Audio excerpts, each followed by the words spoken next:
folks, and welcome to another day in the Milky Way. And tonight we got a great show for you because the dog is howling louder than ever. With my co-host, David Null, Hawkeye Two Feathers.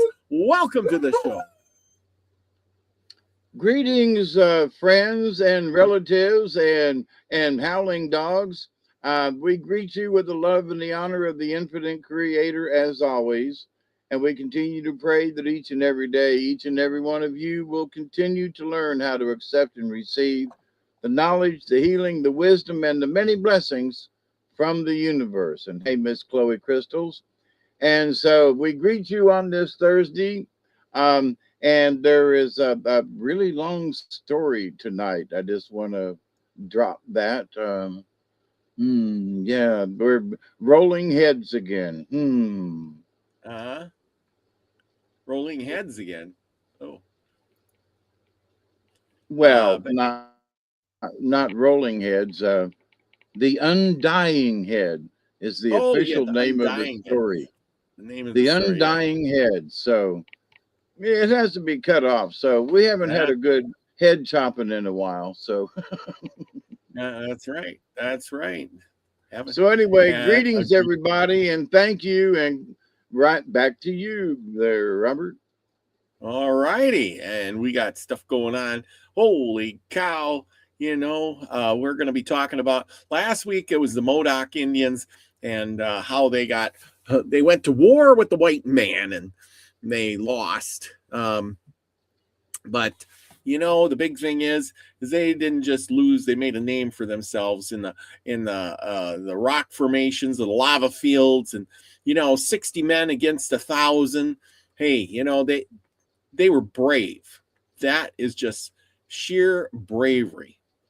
Because they could have gave up at any point and said, "Okay, we surrender. Let's go back to the res. We'll be good. And just do whatever." Right? I mean, that's what I guess it is. They didn't want to give up their way of life. And tonight we're going to go deep into the Nez Perce Indians. Now, we've talked about the Nez Perce before, but we're going to single in on one certain battle, the Battle of Big Hole, as you can see by the logo in the back. But anyway, the idea is that there's always a powder keg. The Nez Perce were actually really nice Indians, and they welcomed the strangers to the white man to their land. They were one of the last Indian tribes out there on the West Coast there that really didn't have contact with the white man until late. I mean, they actually had contact with Lewis and Clark, believe it or not, but that was it. That was kind of the shebang, and then it just didn't happen there because the people weren't going to Washington and Oregon for gold. They were going to California. They were going for the logging, and they were going for all this stuff. And way up there in Oregon and Washington, there was a lot of fertile farmland. So it took a little while for these people to work their way up there. And once the Oregon Trail got going, where do you think these people were going? They were going to the Walla Walla Valley and inhabiting that. So with that, we're going to talk about the big battle tonight, the Battle of Big Hole from the Nez Perce, their fight for survival. And this was kind of at the end of times for the Indians. Remember, in 1876 was the Battle of Little Bighorn, and the Sioux gave one big last hurrah, to battle the troops. Poor Custard lost his life, but it showed that the natives could really, gather together and fight back. And I think that was really the problem. We've talked about that many a times, that the natives didn't really band together until later on, which was too late. They all acted like individual tribes. Kind kind of united we stand, divided we fall, but they were divided. And tonight we're going to talk a little bit about that division in this setup. So join me tonight. We're heading to the Big Hole Valley of Montana, a place of cold mornings, mountain grasses, wind, water, and wide skies. Now, if you ever been there, well, you know what I'm talking about. I have. Anyway, a place that's on one of the like on an August morning. Imagine yourself in 1877, stopped being just a camp and became a battlefield. This is the story of the Big Hole, fought during the Nez Perce War of 1877, which really, in all, wasn't that long ago, because most of you out there were watching, that are watching right now, were probably born before 1977, meaning that just 100 years before you were born, the natives were still fighting the white man on the prairies of the United States, still free, running around, less than 100 years before that. It's hard to imagine, but it's true, right? Anyway, the Nez Perce, they call themselves the Nimpu, which, again, like most tribes we've talked about over and over, they were called, which means the people. And I don't know, how many tribes have we researched that their word for themselves was the people? Just different word. You remember? Good guess? No, I was just thinking that, somebody, but I can't remember who, sort of referred to themselves as like the children or of the creator or something. But go ahead, Robert.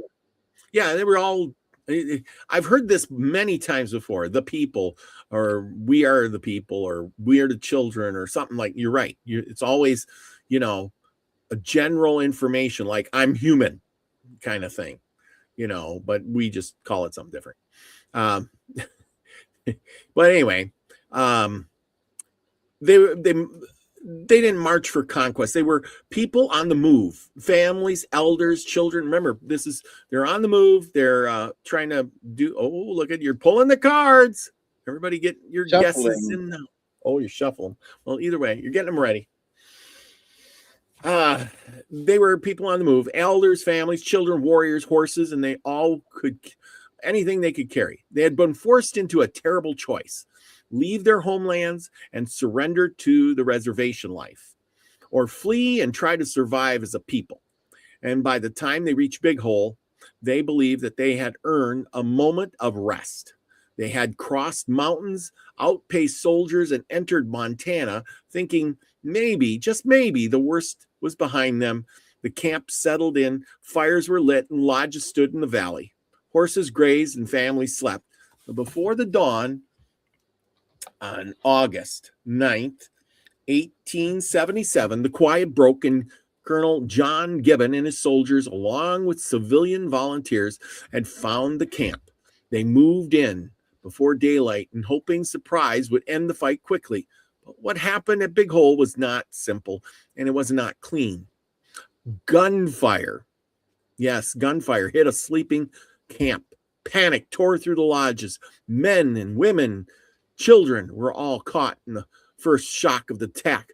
By the time the smoke cleared the next day, the National Park Service says almost 90 Nez Perce were dead, along with 31 soldiers and volunteers. But the Nez Perce did not collapse. This is the heart of the story. Out of the smoke and the confusion, the Nez Perce warriors rallied. They fought back from cover, and they pushed the soldiers away from the camp.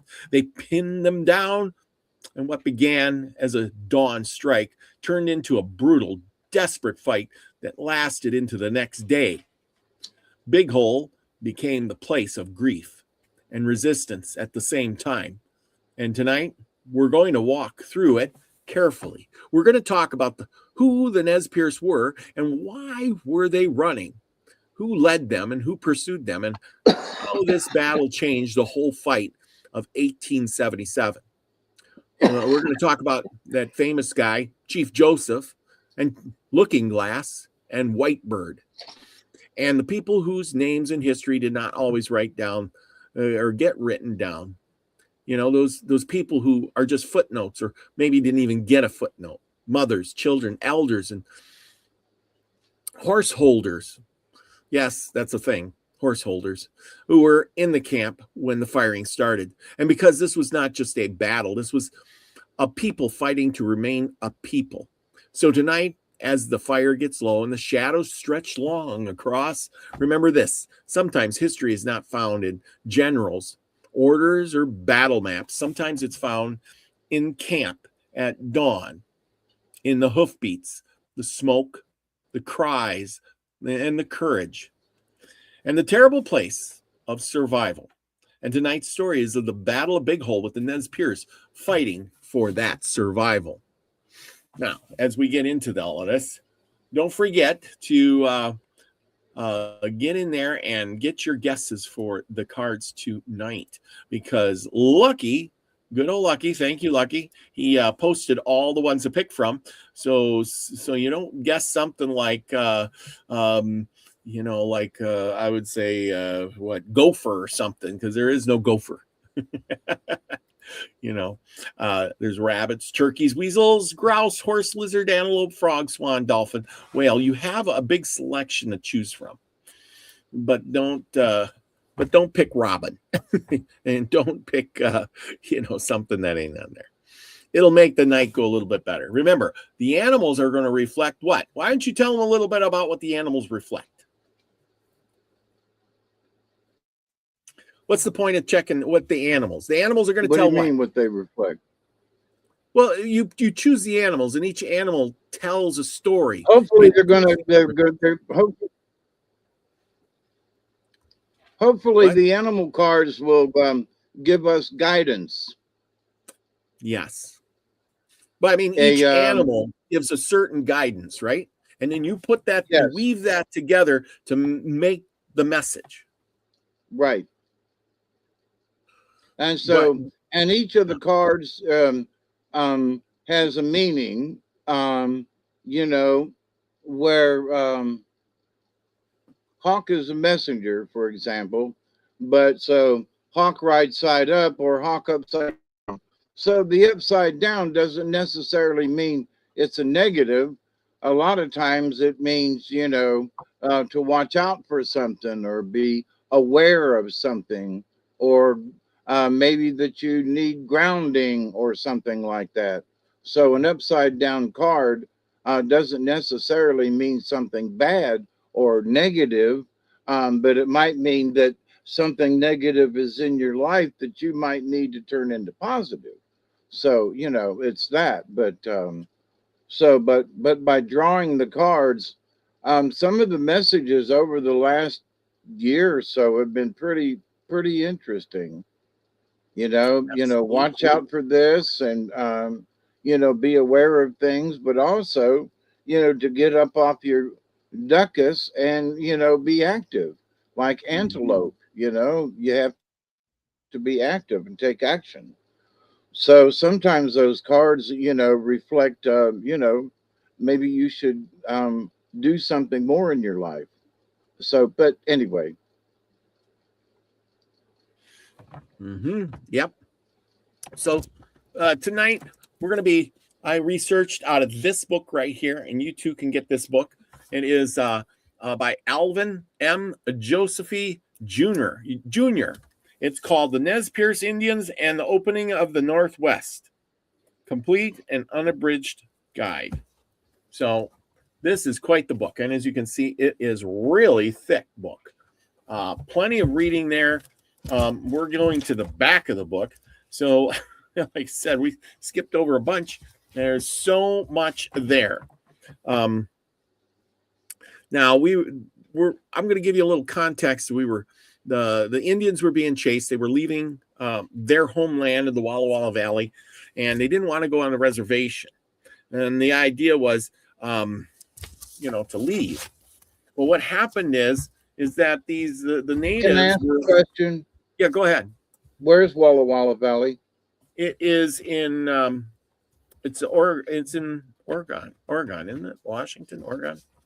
all of I got a picture here. That's why I asked you.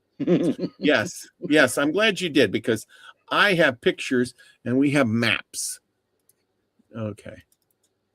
And while you're doing that, I'm going to tell a quick little story, anecdote. When my brother and I went out west to Seattle in '99, we came out of Idaho and crossed over. And I look out the window because he's driving, and I'm like, what the hell is growing out there that's taller than the fence? And the fence was really high. And as I'm going down, I look over and it says potatoes on the fence. And we're driving down the interstate, and another sign that says potatoes. And go a little further, potatoes. I swear to goodness, these potatoes were head high, the potato plants. And they were just as far as the eye can see. And, you know, we had just crossed, so they were almost Idaho potatoes, but they were in Washington. But I don't know what valley or where we were at the time, but we were in eastern Washington. And the farmland there, we grow potatoes around here, but you know, about 3 foot tall, and that's a good sized potato plant. These things were head high. I thought it was corn or something. Washington and northeastern Oregon. Well, look, there's Lucky. Hi, Lucky. Yeah, Lucky's in the house. Thank you, Lucky. He always has the best information. Yeah. So anyway, here's a map. And just like Lucky says, Nez Perce were more of an inland Indian. As you can see here, you know, they were inland. You can see here's Washington is on top and Oregon over here. And the natives would come and they would go into, and Montana's right here. So they would cross over Idaho and into Montana. And we can see by this map here is the trail they took. They went up and down around, and they were going up into Montana, and they were headed to Canada. And they almost made it to Canada. But like I said, they had to cross the mountains in here. Idaho is just very mountainous. Really mountainous. We were in the throat up there towards towards Spokane. Is that what it is? Yes. Yeah. Spokane, right. We were up north in that area of Idaho, crossing into Washington, and I'm here to tell you there's some big mountains over there, up there. Absolutely, yeah. If you've ever been that way, man, the mountains, big mountains, big mountains. They make the Appalachian Mountains look like bluffs. Yeah, you know, I mean, you know, 9,000-10,000 feet is like, you know, sort of average, you know, with 12 and 14,000 feet peaks and stuff. So, you know, if you've never seen something that tall, I was surprised. I've been all over the Appalachians, well, the Southern Appalachians, and you know, nothing prepared me for what was out there. Nothing. I'm just to this day, I'm astounded at what I saw. Yeah. Oh, I know. It's quite the thing. Yeah. But anyway, this is the trip they took. Like I said, they were leaving over here in Oregon, Washington area, and they were heading west over the mountains, then down. They found the pass or whatever they did. Now, I've been to Bozeman. There is, you know, me too. I've been to Bozeman. Here, all of this. And then a couple, of course, this is Western Montana. This is kind of right where they went is kind of the mountains versus the plains here, because the eastern half of Montana, there is nothing out there. You'd be lucky to find a scrub tree. You know what I mean?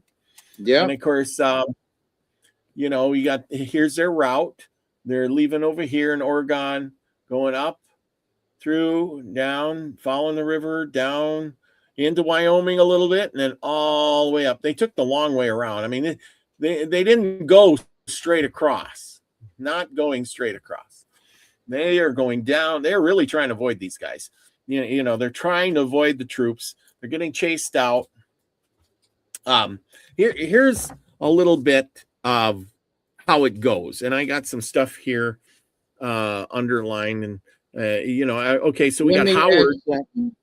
Let me add something before you do.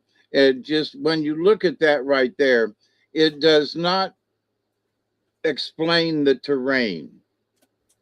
So the No. way they had to go, the way they ended up going, had a lot to do with the terrain. I'm Mm-hmm. just saying, having been to Bozeman, having been up into the Bitterroot Mountains there in western Montana and so forth, camped up at a 10,000 foot level. So, Gee. I'm a little aware of the Bitterroots and how tall they are, and you can't get across them. You got to go where the valleys are. So it might be that you have to go a long way out of your way simply because you can't cross them buggers. You got to That's get right. the easiest route is follow the valley. And so, having been there and looking at that, I'm like, they didn't, they chose that route because it's hard as hell to go north through them Well, mountains. well, It's there's only really tough. you have. That's why you have to find a pass. You have Right. to find a pass, otherwise you're not climbing up 10,000 feet up a sheer rock face. And then down and taking families and horses, and because the thing is, the higher you go, the weather changes really fast. You can be on Really top. fast. Yeah, you can go up top of that mountain and be really beautiful. I did. I went there. Me And too. you can be up there and it's beautiful. And if you wait too long, it starts snowing. You're like, what? Wait a minute. Me and my brother camped up in that spot in the Bitterroots that one night we were there, and there was snow at 10,000 Oh, feet, and it was July the 3rd, you know. yeah, And that night a storm came through and like to blew us off the top of that mountain. yeah, And I mean, and it was beautiful until the sun went down, and yeah. then there wasn't a cloud in the sky. The sun went down, and we woke up about 10 o'clock at night, and to thunder, lightning everywhere, crashing all around us. It was extreme. Yeah, yeah, exactly. And this is what those, and the natives, they didn't have a car to sit in, and they couldn't move that fast either. You're talking slow pace walking, right? Uphill, downhill, stuff like that. And if you're So, running from somebody, you don't want to be stuck going up a hill or coming down a hill where yeah, you're a good target. So you're yeah. going to, in my humble opinion, I wasn't there, but if I'm being chased, I'm going to want to go the easiest way I can, especially Yeah, with the whole tribe behind me. Come on, yep, gang, we're going this way. Hurry up now. yep, yep, yep. Absolutely. So leading up to this,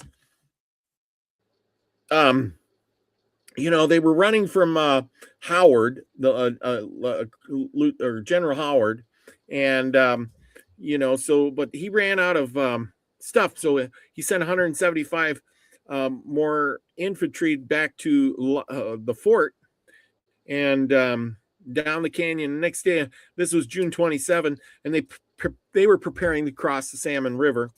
But things weren't going so well. But on the opposite side of the river were the soldiers, and we have the Christian Nez. I find this interesting because it's talking about the Christian Nez Perce who were serving as scouts for Howard, called across to the other tribe guys, and they were cowards, and they should they shook their rifles and then yelled back at him, and they were fighting for their homes and their women and their children. And they said, come on over. And they were taunted. They were growing fat, eating, the natives are, yelling at them and saying, you're growing fat, eating the government food. And, you're buddying it up with the soldiers and blah, blah, blah, blah, blah. You're not an Indian anymore. You know what I'm saying? Yeah. So there was division among the natives right there, and I think that happened a lot when the natives would, I would say, take sides. Oh, I'm going to be like a white man, or I want to stay native. Anyway, But Robert, with that statement, um, I think that there were some of the Indians that were just became practical. They saw that how many dead gum white men there were and how many blue coats there were, Yep. and the fact that every time they turned around there was 50 more of them at the fort coming from the east.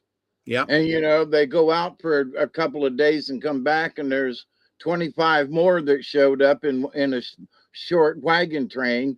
And I think some of them just looked at the overall situation and said, I'd rather be with them than against them. Oh yeah, no, I totally agree. I mean, they had to make their choices. The white man was giving them an easy life, but then they had to give up their traditional life. They had to live on the reservation, and of course, the reservations weren't all that great either. And Right. so, I guess you had to pick your poison. And if you were Well, it wasn't necessarily that the white men gave them such a great life.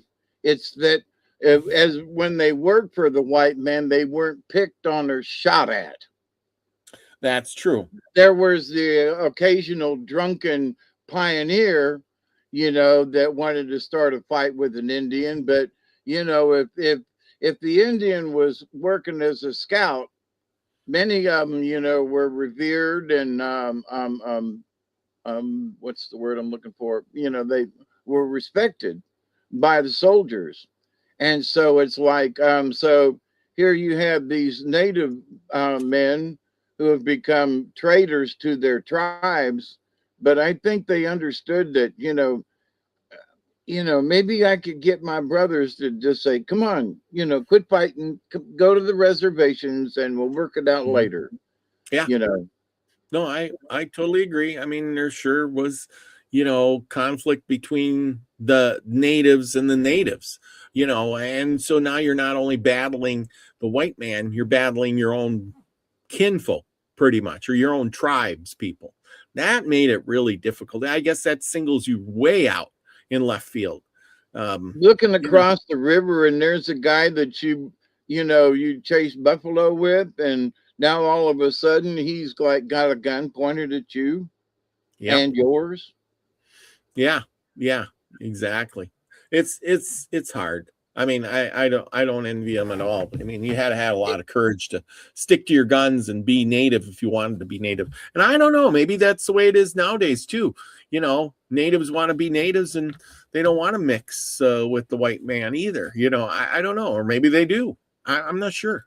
Well, one of the things is that eastern Oklahoma is still split up with many of the different tribes. The Cherokee and the Choctaw and the Osage, and there are others too.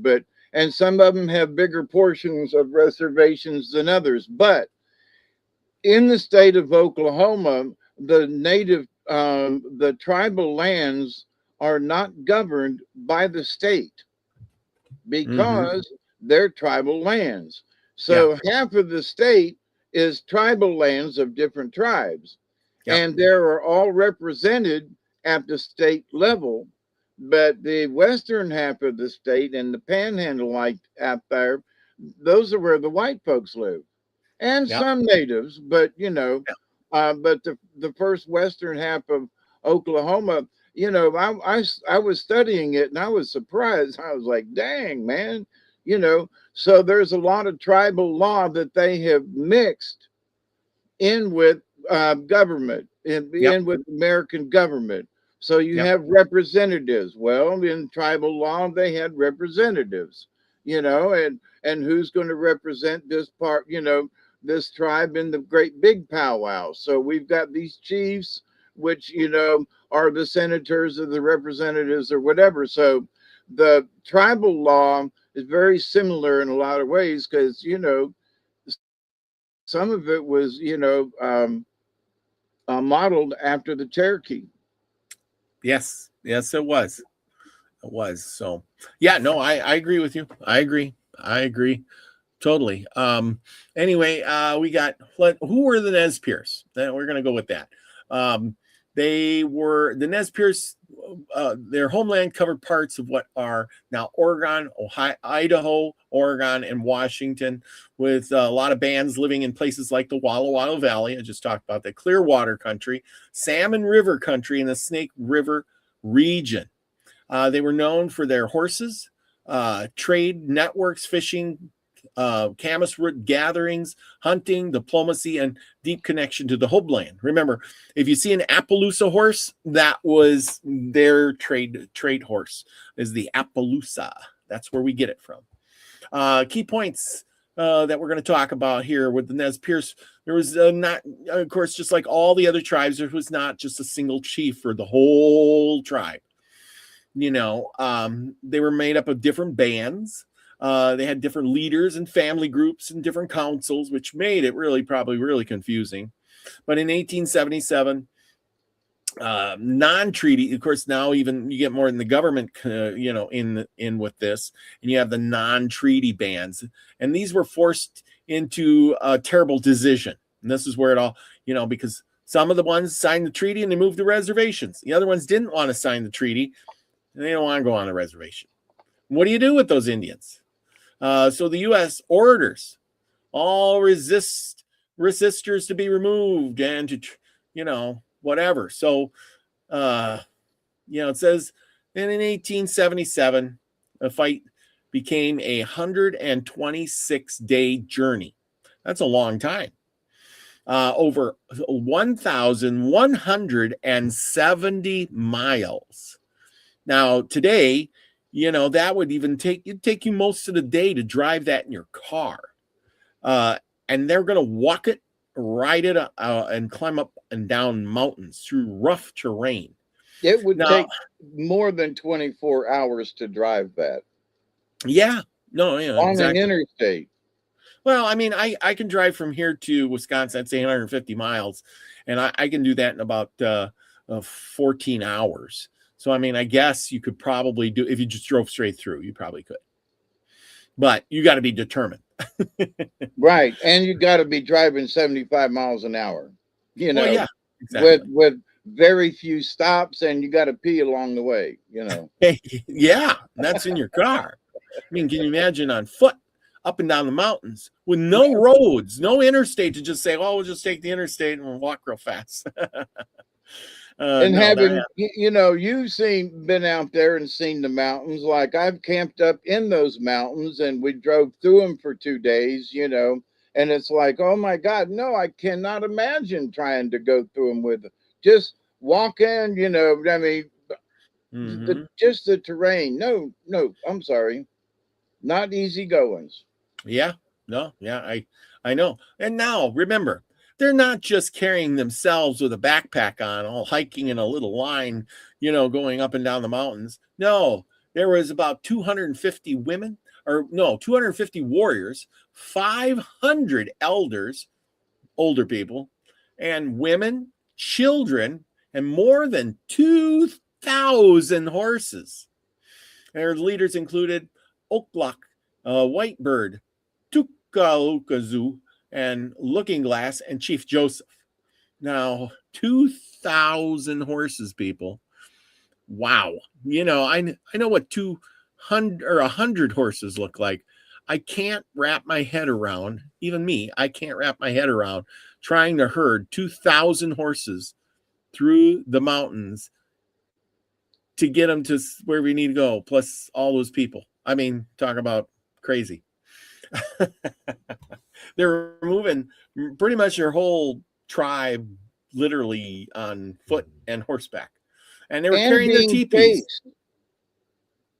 Yeah. Being chased. And they had to go fast. It wasn't like they were taking breaks. Here's the thing. The roots go about the treaty. The Nez Perce had treaty agreements, but the big break came after the 1863 treaty, sometimes called the Steel Treaty. Oh boy, Steel Treaty by critics. This drastically reduced the Nez Perce lands, and some Nez Perce leaders accepted it. Others did not. The non-treaty bands, including Joseph's Walla Walla band, refused to give up their homelands. Now, I mean, I could understand that. I've been living here all my life, and some guy comes along and says, here, sign this piece of paper and go live over there in that little area.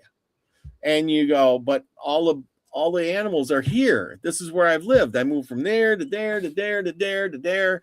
My whole life, my family's life, blah, blah, blah. They're buried over here and there.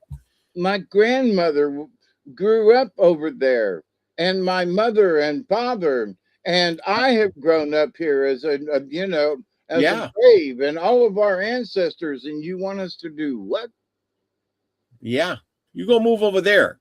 But then you're looking at it going, but the other band tribe lived over there, and I don't want to live there. That's why I live here. This is our land. And then the government's saying, no, not anymore. The big white chief in Washington says, get out. How wonderful is that? Makes you just jump with joy, right? Anyhow. And one of the things is, you don't hear about them speaking so much about reparations, which they should. But they got some of their reservations, like Pine Ridge in South Dakota. That's not the best piece of land in the world. It's like, oh, move over here, and it's like, have you seen that area? Not really, and but you're all going to move there. And you're going to try to subside, try to live off the land over there. Holy mackerel, how those people can, it's almost desert-like. You've been around that area over there. Yep, sure have. Okay, so we're gonna move on. Well, anyway, we get to talking about Howard. I was telling you about Howard and how he was doing the chase. And in 1877, General Oliver Howard ordered a non-treaty Nez Perce to move onto the reservation. This is where things went badly. The account says that while Joseph's band was traveling towards the reservation, they crossed Snake River on May 31st, 1877, losing cattle, and then several Nez Perce bands gathered at Tolo Lake in early June. While gathering there, violence broke out when several young warriors raided nearby settlements after earlier grievance and killings. Well, obviously, you got natives running around and the white man's terrified of them, and some people get killed, and oh my gosh, you know how it is. White man gets killed, and you have to call the cavalry out and destroy all the Indians. And that's kind of what it was. Call the cavalry. The war soon began with the Battle of White Bird Canyon in June 17th, 1877. That's the one we were just talking about, how the U.S. forces, they were badly defeated. They ran out of bullets. The men got sent back. They were trapped in canyons. The natives had the upper advantage. It was their homeland. They had the upper hand, period. And they had bow and arrows. Well, yeah, they had bow and arrows. They had trade guns. Remember, this is 1877. So, the guns were flowing pretty freely by this time. You know what I'm saying? By this time. Yeah, but not all. There were still a lot of muzzle loaders because it took a while for the guns to move west. In 1877, that was only 10 years after Civil War.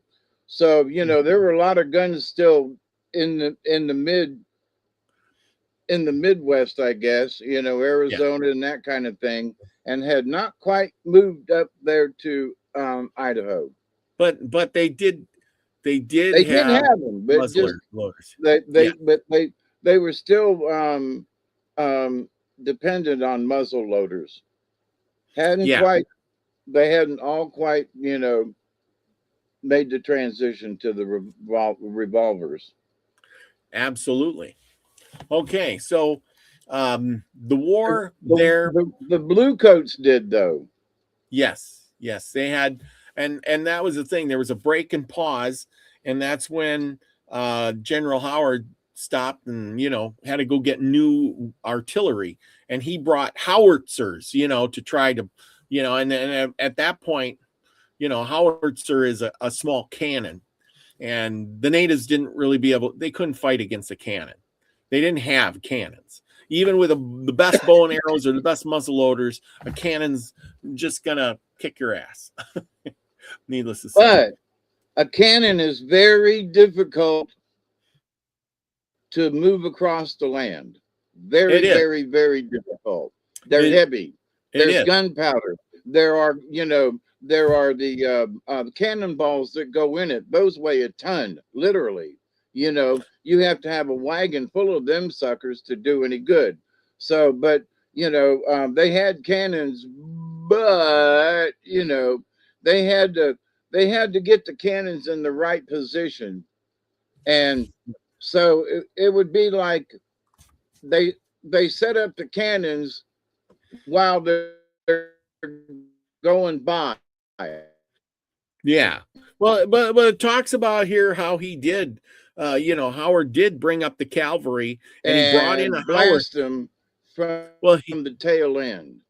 Well, yeah, he was bringing up the rear there, and he brought in a howitzer. And once the natives seen that howitzer, they said, "We're not going to have any part of this," and they moved on.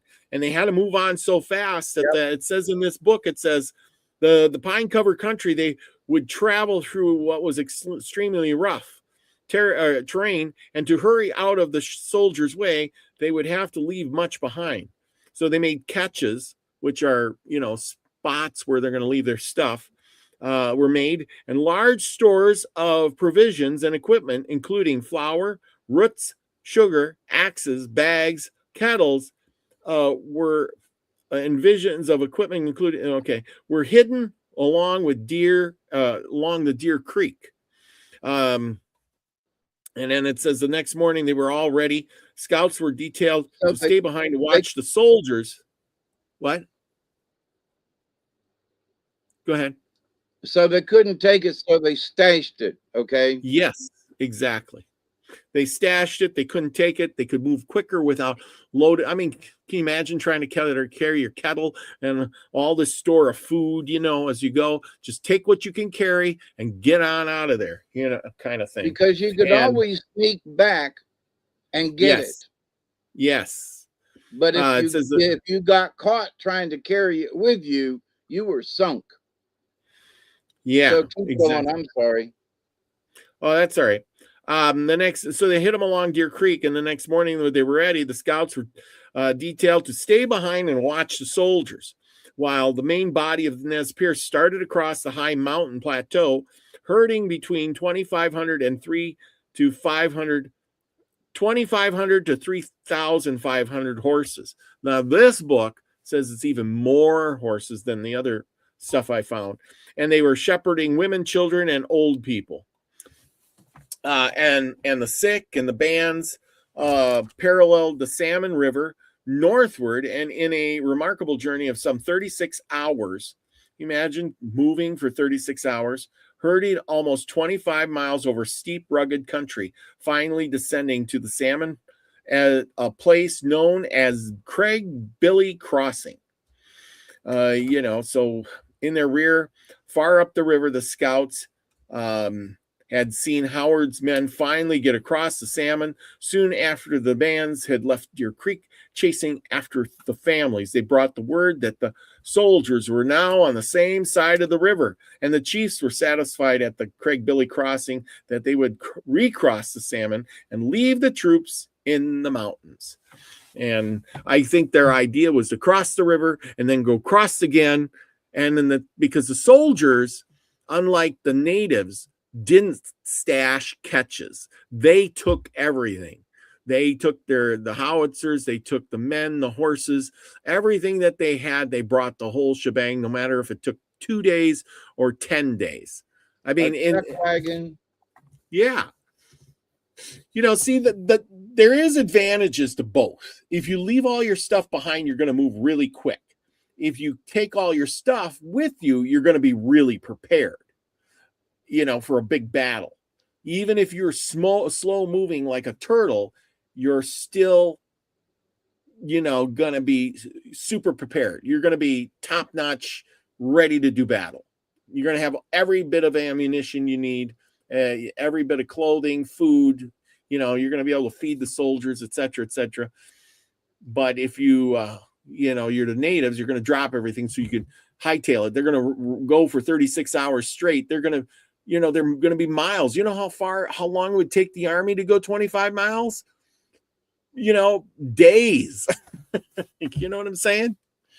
If you've ever watched movies of the Civil War where they pushed cannons through the Appalachian Mountains and stuff, it was rough. If you ain't seen the mountains out there, and the size of the rocks and stuff, and these soldiers who, and then and sometimes they took the barrel off of the wheels and put the barrel in the back of a wagon. Yeah. And had horses pull that wagon, and then they had horses pull just the two wheels, the axle, if you will, and because it was much easier. But still, you had wagons with a huge cannon in it that weighed a ton, and across great big rocks and things. There were no trails, and so it was not an easy trek at all. Yep. So to go a couple of miles a day was a chore. It was. Up there it was, absolutely. Now remember, they got horses, women, children, old people. I can't imagine. And so anyway, Well, we're going to and here's one thing I think they had to their advantage, though. Yeah. They had all the horses. Yes. Now, are they folks that were more east who were being chased and stuff? A lot of them folks were on foot. So I think that, the fact that they had 3,000 horses, most of the people could have been put on a horse rather than them having had to walk that distance. Yep. I think that was the only thing that got them where they did, was because they had all them horses.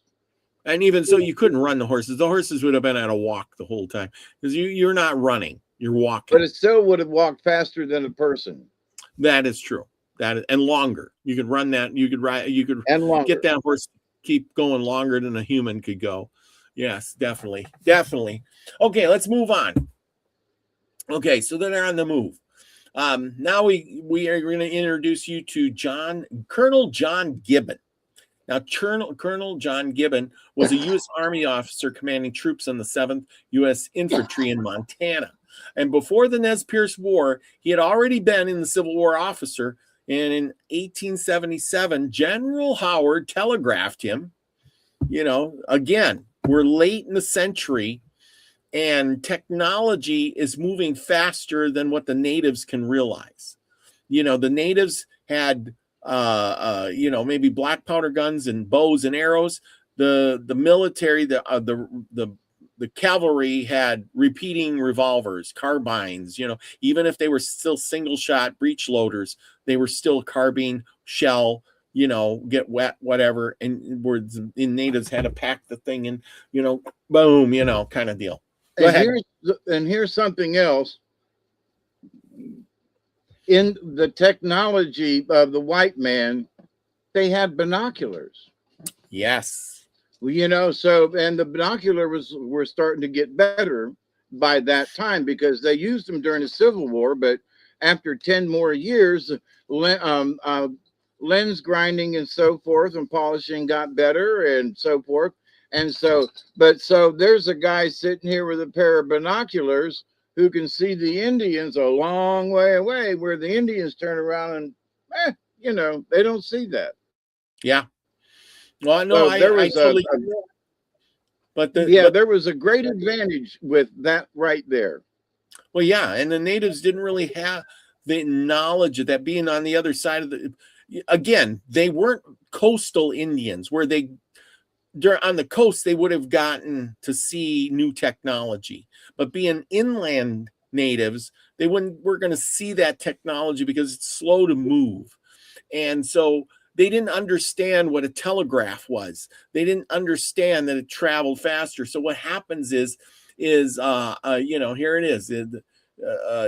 Howard telegraphed Colonel John Gibbon, and he said, help cut off the Nez Perce as they move into Montana. And Gibbon assembles his soldiers, and he assembles a bunch of civil volunteers, the civilians, and they march toward the Big Hole Valley. At Big Hole, Gibbon commanded a force of soldiers and volunteers. The battlefield material gives his night march as 17 officers and 132 men and 34 citizens. Now remember, I suppose if you were in 1877 and you're thinking, oh boy, there's an Indian battle, I'm going to join up, I want to go shoot Indians, oh boy, you know, because you've probably read it in a bunch of dime novels by this time. Remember, it was big time. They were talking, you know, Kit Carson back in the 1860s, early 50s and 60s. He was like a movie star, you know, in the dime novels. Everybody wanted to know him. Buffalo Bill, he'd already shot all the buffalo up. And, you know, he was very famous for that. And the West was getting to be done for. The West was slowly dying, and the cowboys were coming in, and the cattle were moving in, and life on the plains was changing dramatically. And here's the thing. Who were the cowboys? The cowboys were cavalrymen from the Civil War. Yeah. I mean, because the plains, you know, they weren't inhabited by the white man. The white man moved west. And so, yes, you know, those white people who moved west after the Civil War, most of them at the beginning were soldiers, you know, especially in Missouri and Kansas and such. They were already almost west, and in Oklahoma, you know, and so, but yeah, it was, so they were, you know, and ex-slaves moved to the west, you know, so there was a great migration. And then there were the pioneers with the wagon trains. But the first people to go were the, you know, the ex-military. And some of them turned into, you know, stayed on with the, you know, in the military. But, you know, if you watch the old cowboy movies, it was Johnny Reb in a lot of those towns out west, you know. Yeah, indigenous Spanish and African, yeah. Yeah. So, yeah, it's all good stuff. Yeah, they were, you know, the people who were already there too, you know, like I said, Lucky says, thank you, Lucky, for that. You know, the Spanish were already there. So why not? You know, remember, cowboy and, you know, Spanish stuff kind of go hand in hand. Anyway, let's get back to the thing. Yeah, gauchos. Yes, exactly. They still are gauchos. So that at Big Hole, Gibbon commanded a force of soldiers and volunteers. He had all these men and citizens, and he had 90 rounds. Each person carried 90 rounds of ammunition. Gibbon's force as 182 men who succeeded in sneaking up on the Nez camp before dawn. So they marched quietly. They got to the camp before dawn. And this is how Gibbon was not just stumbling into the fight. He was trying to strike the Nez Perce hard before they could move again. His plan was to attack at dawn and surprise the camp, capture it, or even destroy it, and stop the Nez Perce flight before it crossed deeper into Montana. You know, now they were heading to Canada, these guys were, and he was there to stop them. Okay, now who were the Nez Perce leaders? We have Chief Joseph, and you've heard of him before. And I ain't going to try to pronounce his Indian name. It is way too much for me, because I will just not make it. Chief Joseph is the most famous of these Nez Perce Indians. And we do have some pictures of that, if I can find it. This is Chief. Is Chief Joseph? Nope, not Chief Joseph, but I do have Chief Joseph here somewhere. Yes, here's Chief Joseph. Share image. Chief Joseph. You want to know who he is? This is Chief Joseph right here. And I suppose this is his family. This is what the Nez Perce people look like, but this is Chief Joseph. And his boys probably look just like him, I guess. So there you go. Chief Joseph and his family. But anyway, as we get moving on with all of this, he was the most famous one of them all. He was a leader of the Walla Walla and became remembered as the voice of his people suffering and surrendering. During the fight, Joseph's importance was often tied to protecting the families and keeping people together and speaking for survival. The guy in the background saying, come on, get grandma and, be safe. Let's go. At Big Hole, Joseph's role was deeply human, helping guide people away from danger. He wasn't just a leader. He was, helping the wounded people and people of his band. Who was Looking Glass? Now, he was one of the key military leaders. He was originally tried to remain neutral.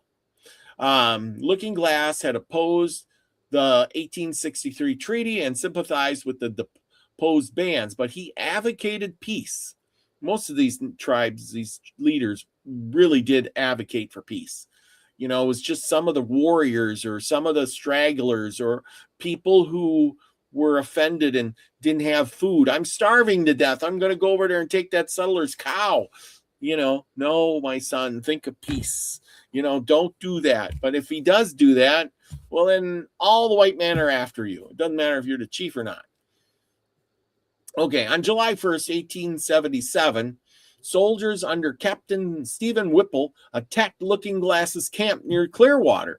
The village was burned, horses were captured, and Looking Glass was driven into war. Now, I guess that would make anybody want to go to war. Well, Howard later admitted, we stirred up a new hornet's nest. So, this stuff happens. One guy goes out, even if it's from another tribe, the white man don't care.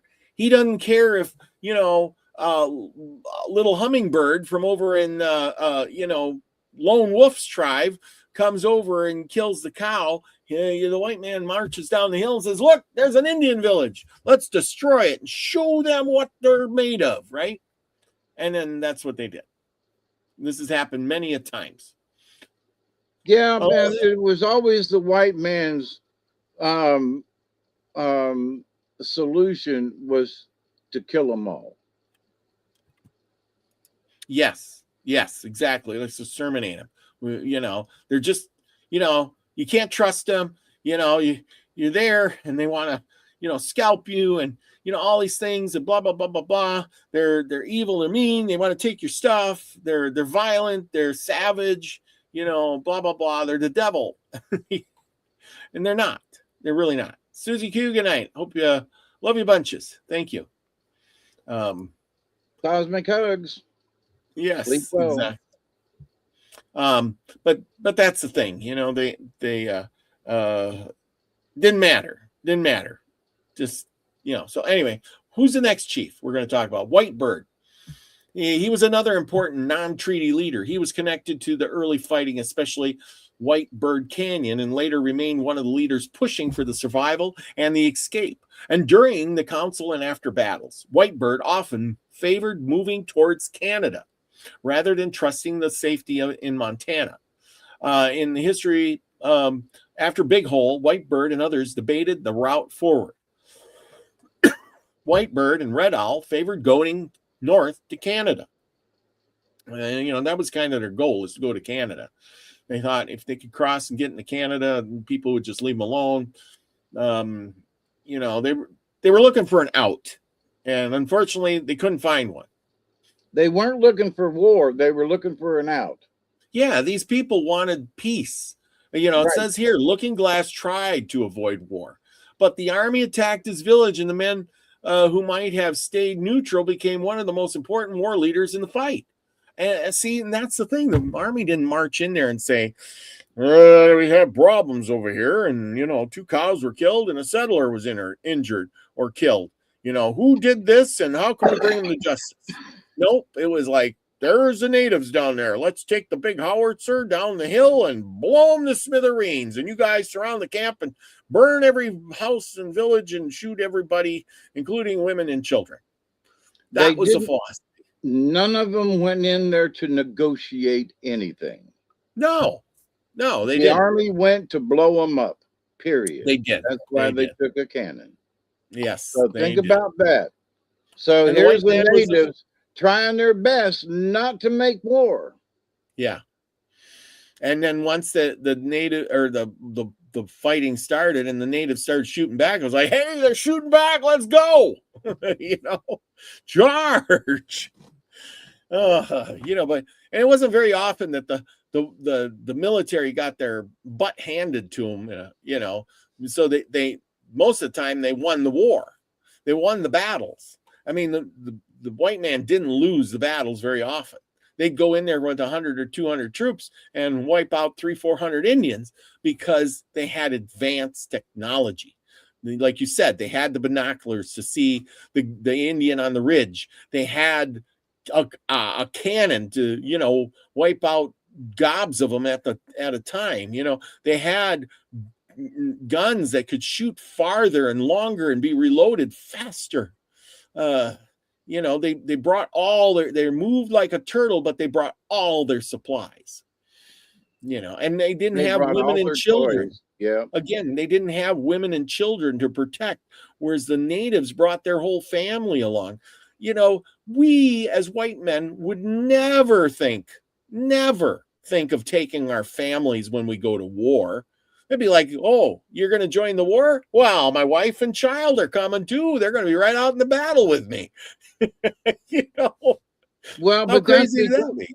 that's because their village was destroyed. So, if a small community, say this little town of Meigs, if it was destroyed and everybody in the neighborhood, and the only way for them to, was to make it was to band together and move to someplace else, they'd move out into the country or move over, some towards the river or something, Yeah.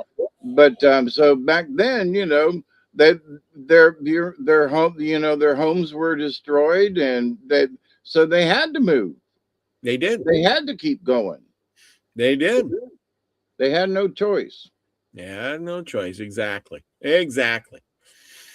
Okay, so we got And ain't next. that really a shame, It is. People who want peace get the war. Anyway, okay, we're gonna move on to Tuhulazu. I guess that's it. Tuhu Lohu Lazo. Was a leader and strong voice among the non-treaty Nez Perce. He was one of the leaders during the fight. Before the war, he had confronted General Howard during the councils and refused to simply accept removal. Again, he didn't want to be removed from his homeland. I can't blame him. He was not at Big Hole in the same headline the way as Joseph and Looking Glass.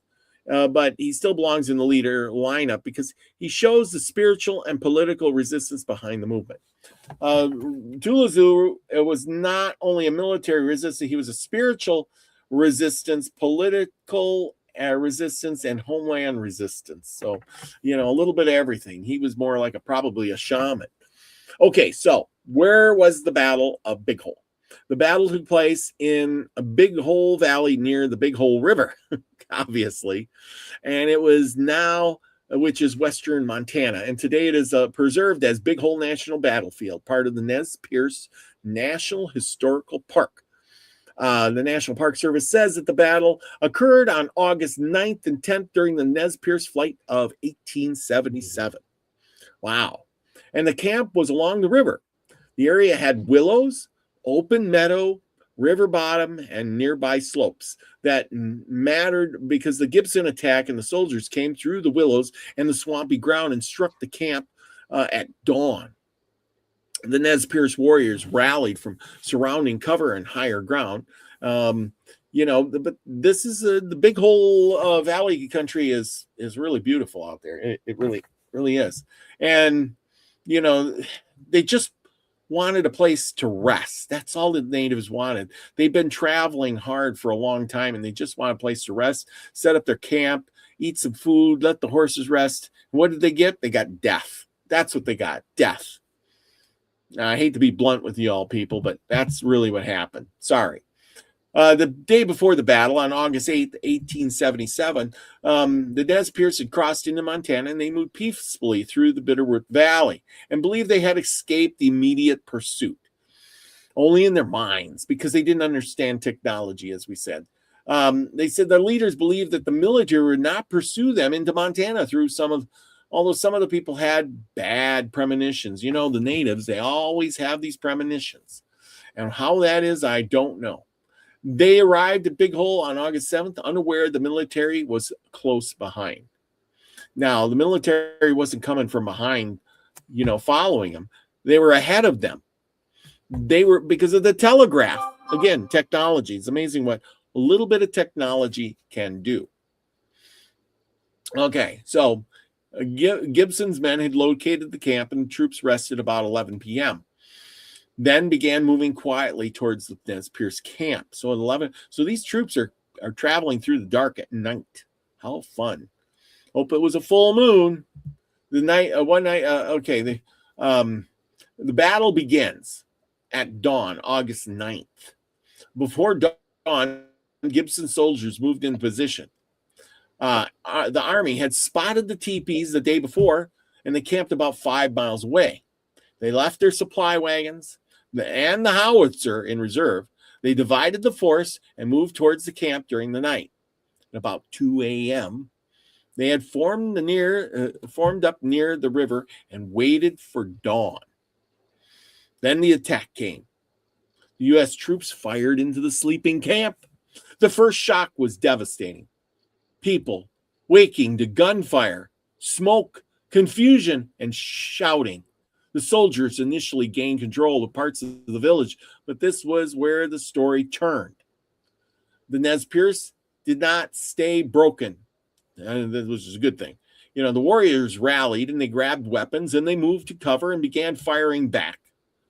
The first minutes were a big surprise, and the rest of the battle belonged to whoever could recover from the terror fast. Because, you imagine early morning, probably say 5 o'clock when the sun comes up, and all of a sudden you hear boom, boom, boom, boom, boom, boom, boom, and all you smell is the smell of gunpowder in the air. That burnt sulfur smell, and you're thinking, what is going on? And bullets are whizzing through your tent, and you get up, Grandma and Grandpa, and they get outside, and one of them falls over dead, and you go, oh my gosh, what is going on here? You start to panic, people running here and there, and horses running, and smoke, and you smell the gunfire even closer. Can you imagine that? What a morning. People dying around you, bullets whizzing over your head, through the teepees on fire. What a scary thought. I can't imagine the PTSD scenario afterwards, and they didn't even have drugs or anything to take. You know what I mean? Gibson attack looked successful. The Nez Perce counterattack begins, and the soldiers are no longer attacking the camp. They're trying to survive because they become pinned down. Gibson himself was even wounded, and his force suffered badly enough that it could not continue the pursuit afterwards. Big Hole. By mid-battle, it becomes a siege of Gibson's soldiers. So now they turn to attack, and now it's on him. Okay, Gibson had brought a mountain howitzer, which is probably a little smaller cannon to get through the woods. But it did not play a role, he hoped. In the confusion and fighting, the Nez Perce were able to capture and neutralize the gun.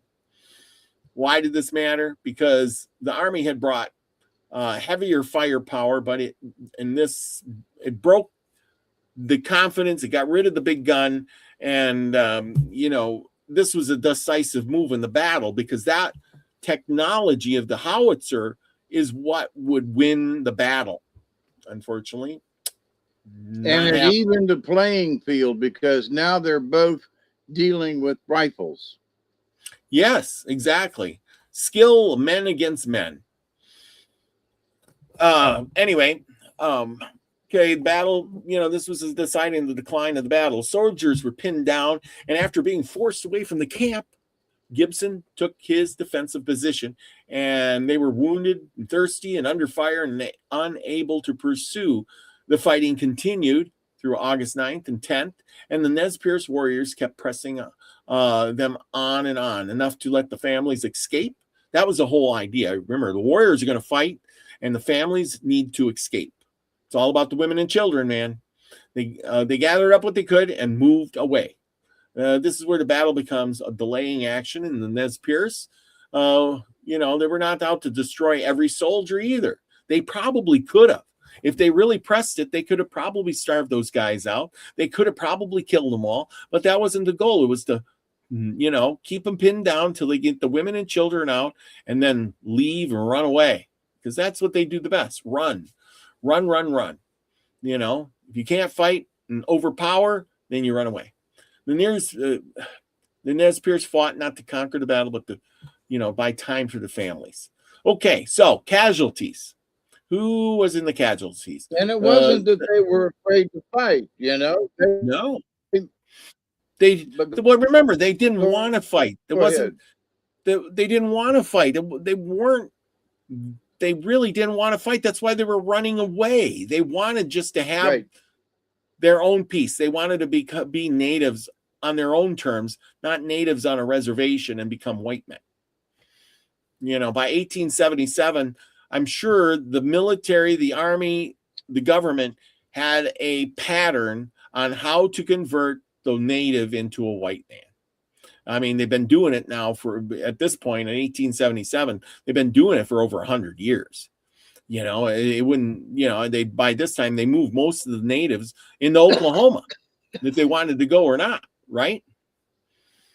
And they were sending the children off to special schools. Yeah, get rid of your language, cut your hair, wear different clothes. We're going to take you away from your mother and father, and maybe even adopt you out to white people, and you're going to speak English. That's how they did it.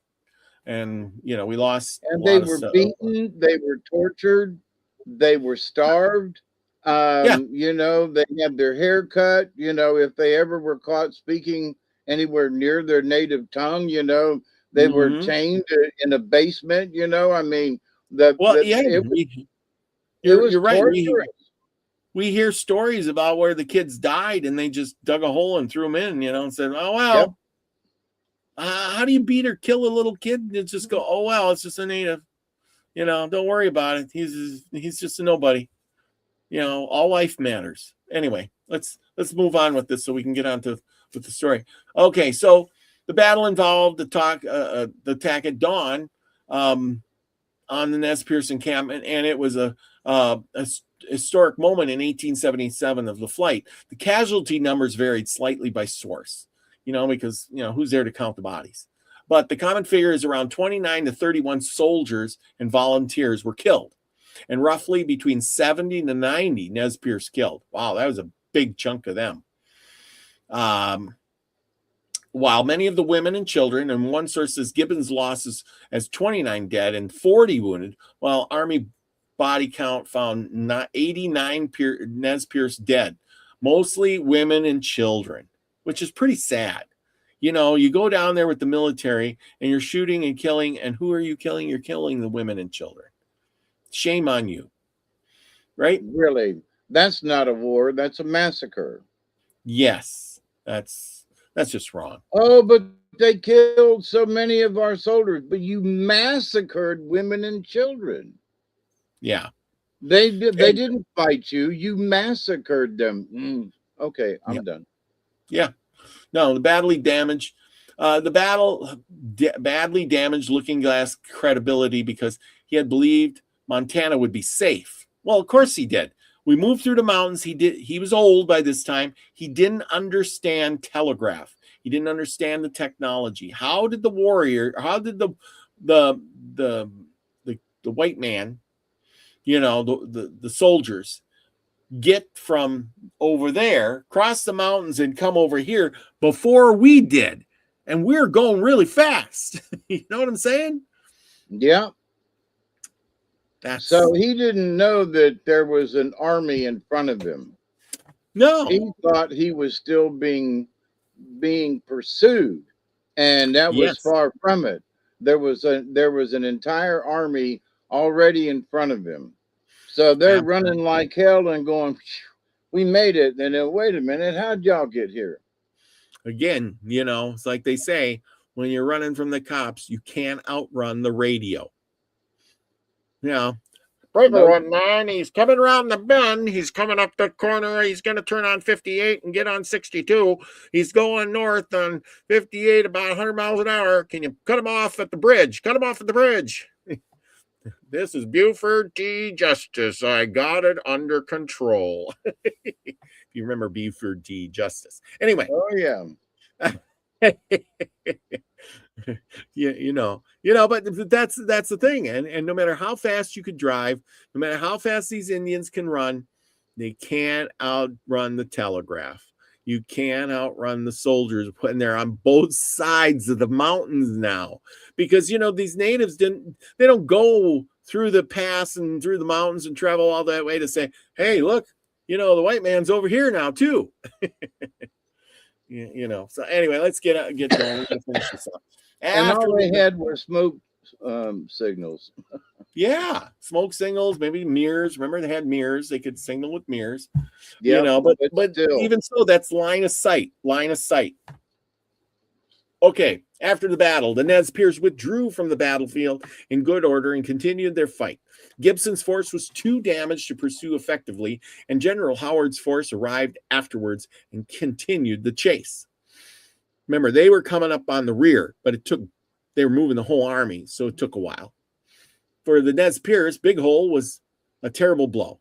The loss of people, lodges, their supplies, and sense of safety. But they were not defeated.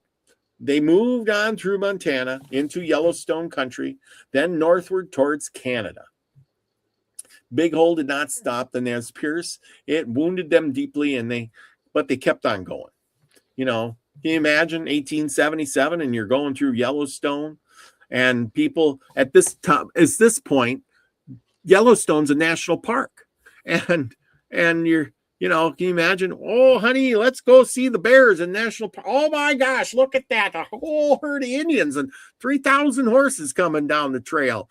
Wonder what they're doing here. Seeing the sights. Oh, look at old Faithful taking the picture, going, wait, look at all the Indians and the buffalo. Yeah. Anyway. What happened after Big Hole? After Big Hole, the Nez Perce continued their retreat, and they clashed again in the Camas Meadows about 10 days later. They moved through Yellowstone country and northward to Canadian border. The final battle became at Bear Paw in Montana. After a 5-day battle and siege of the Nez Perce, they ceased fighting at Bear Paw on October 5th, 1877, where Chief Joseph gave the famous words, "From where the sun now stands, I will fight no more and forever." This is sounds like Sitting Bull, when he surrendered too. The U.S. Army also says Joseph formally surrendered on October 5th, 1877, to General Nelson Miles and General Oliver Howard, effectively ending the Nez Perce War. Wow. From June to October. But the ending was not a return home, as they may have expected. Many surrendered Nez Perce were sent away from their homeland. So, they're trying to save their nation, but they didn't even get their homeland. They were sent to Kansas and then Indian Territory before some eventually returned to the Northwest years later. So the war did end at Bear Paw, but, it's just crazy. The Battle of Big Hole was not just a battlefield event, people. It was wounded families. It was the moment the Nez Perce learned there was no safe valley. Can you imagine? There was no safe camp, and there was no safe distance from the Army's pursuit. No matter what they did, and yet their losses, the proud people of the Nez Perce, they rose and they gathered their people, and they moved on. And that's, the story here. It's not about the death of the Nez Perce. It's about their endurance and how the people refused to disappear. They kept their heritage. They wanted so badly to save. And, so you can see that survival is very important, not just to them, but to every walk of life, of every culture. But today, if you want to remember the Nez Perce, you look at an Appaloosa horse with the spots, and you can say, yep, that's from the Nez Perce. That's what they gave us. They gave us other things too, but that's how I remember them. Every time I see an Appaloosa horse, every time I think of that stuff, but they were good people. I hope they are carrying on their traditions, their way of life, their stories, things like that. Speaking of stories, I'm segueing into our next bit, and we have a story tonight as I wrap my bit up. A little late, but here we go. And it's a fairly long story, too. So, oh boy, y'all get your popcorn, go get something to drink. I'm going to get me a good sip of coffee while we segue into this. Yep. Oops. Let's see what it can do. All righty then. Oh, come on. I hope y'all enjoyed that about the Nez Perce people. If you did, or you want to know more about it, please go out and get this book I told you about. It's called The Nez Perce Indians and the Opening of the Northwest. Great book, lots to read there. It'll keep you busy for a very long time.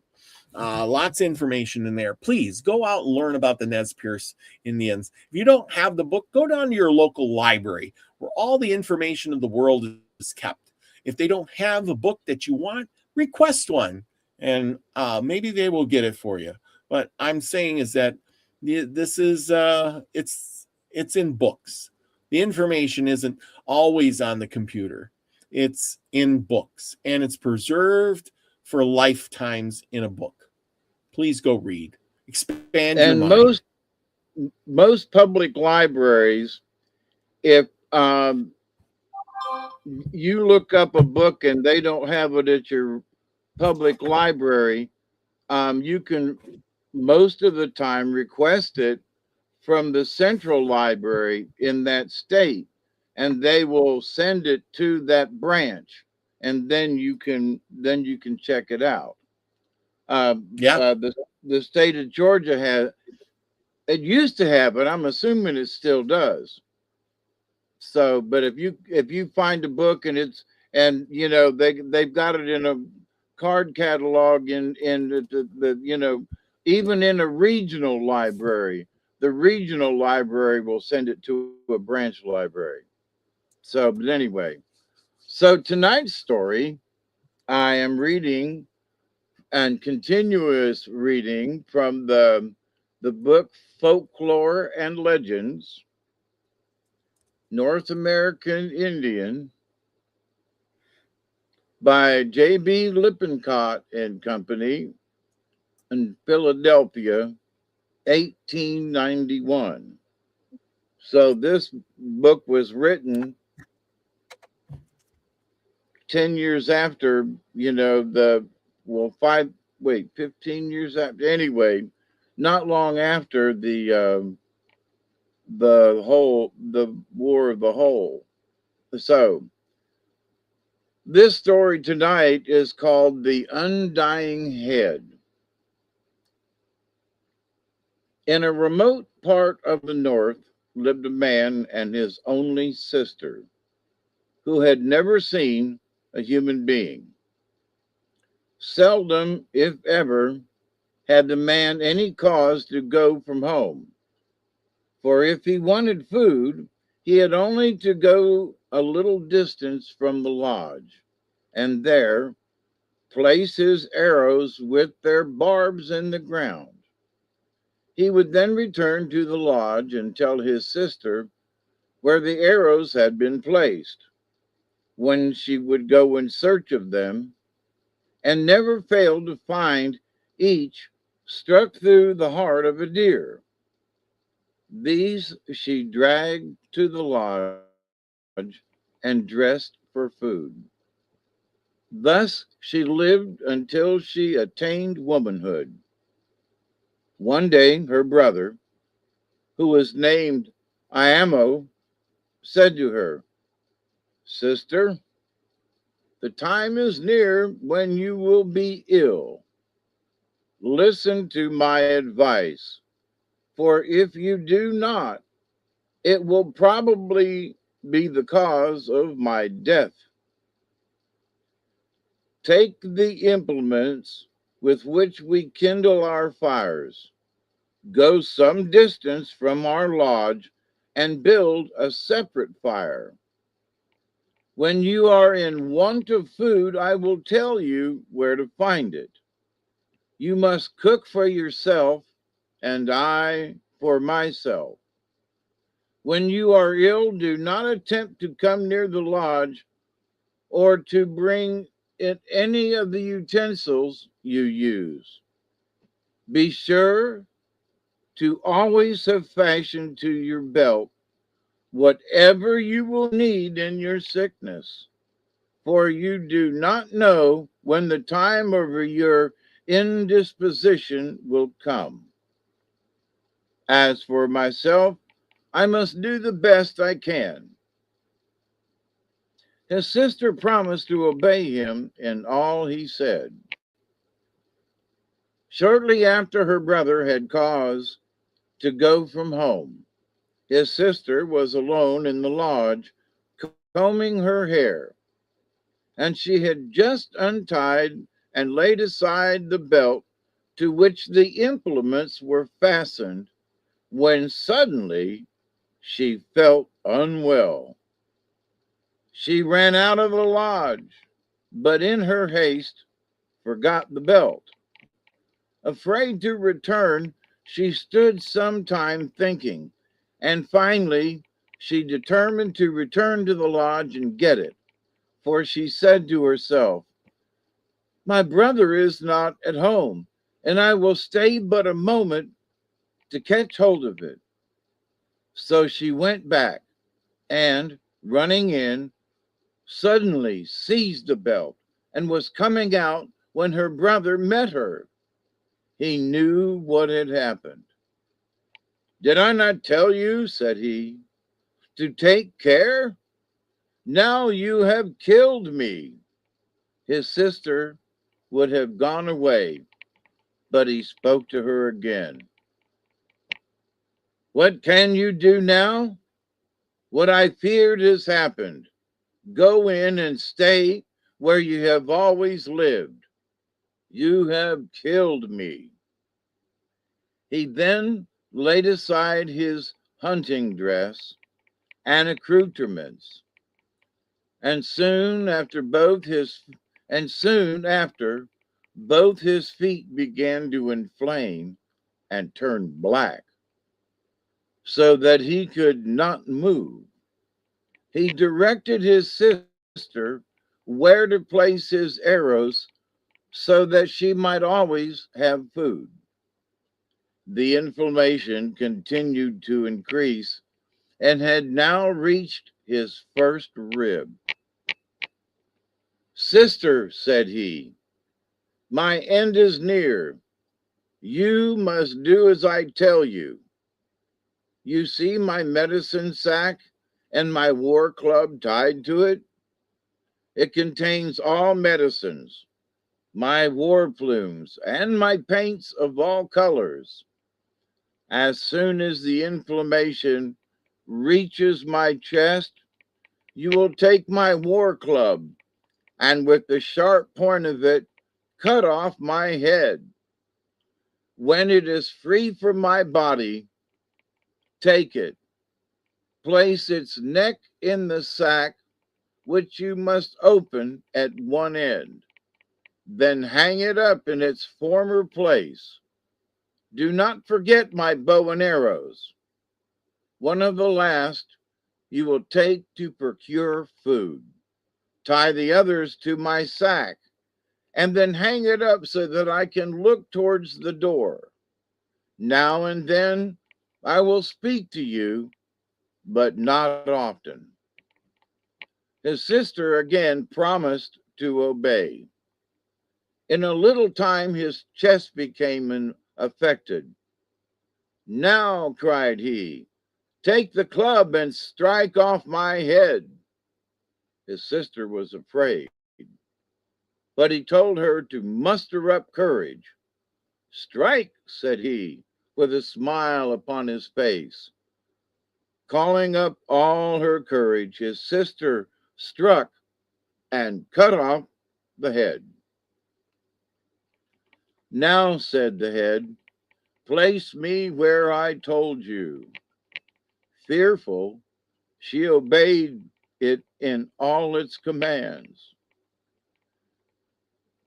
Retaining its animation, it looked round the lodge as usual, and it would command its sister to go to such places where it thought she could best procure the flesh of the different animals she needed. One day, the head said, the time is not distant when I shall be freed from this situation, but I shall have to undergo many sore evils. So the superior Manito decrees, and I must bear all patiently. In a certain part of the country was a village inhabited by a numerous and warlike band of Indians. In this village was a family of 10 young men, brothers. In the spring of the year, the youngest of these blackened his face and fasted. His dreams were propitious, and having ended his fast, he sent secretly for his brothers at night, so that the people in the village should not be aware of their meeting. He told them how favorable his dreams had been, and that he had called them together to ask them if they would accompany him in a war excursion. They all answered they would. The third son, noted for his oddities, swinging his war club when his brother had ceased speaking, jumped up. Yes, said he, I will go, and this will be the way I will treat those we go to fight with. With these words, he struck the post in the center of the lodge and gave a yell. The other brother spoke to him, saying, gently, gently, Mudjakeewis, when you are in other people's lodges. So he sat down. Then in turn, they took the drum, sang their songs, and closed the meeting with a feast. The youngest told them not to whisper their intention to their wives, but to prepare secretly for their journey. They all promised obedience, and Mudjakeewis was the first to do so. The time for departure drew near. The youngest gave the word for them to assemble on a certain night, when they would commence their journey. Mudjakeewis was loud in his demands for his moccasins, and his wife several times demanded the reason for his impatience. Besides, said she, you have a good pair on. Quick, quick, replied Mudjakeewis, since you must know we are going on a war excursion. Thus he revealed the secret. That night they met and started. The snow was on the ground, and they traveled all night lest others should follow them. When it was daylight, the leader took snow, made a ball of it, and tossing it up in the air, said, it was in this way I saw snow fall in my dream, so that we could not be tracked. Immediately, snow began to fall in large flakes, so that the leader commanded the brothers to keep close together for fear of losing one another.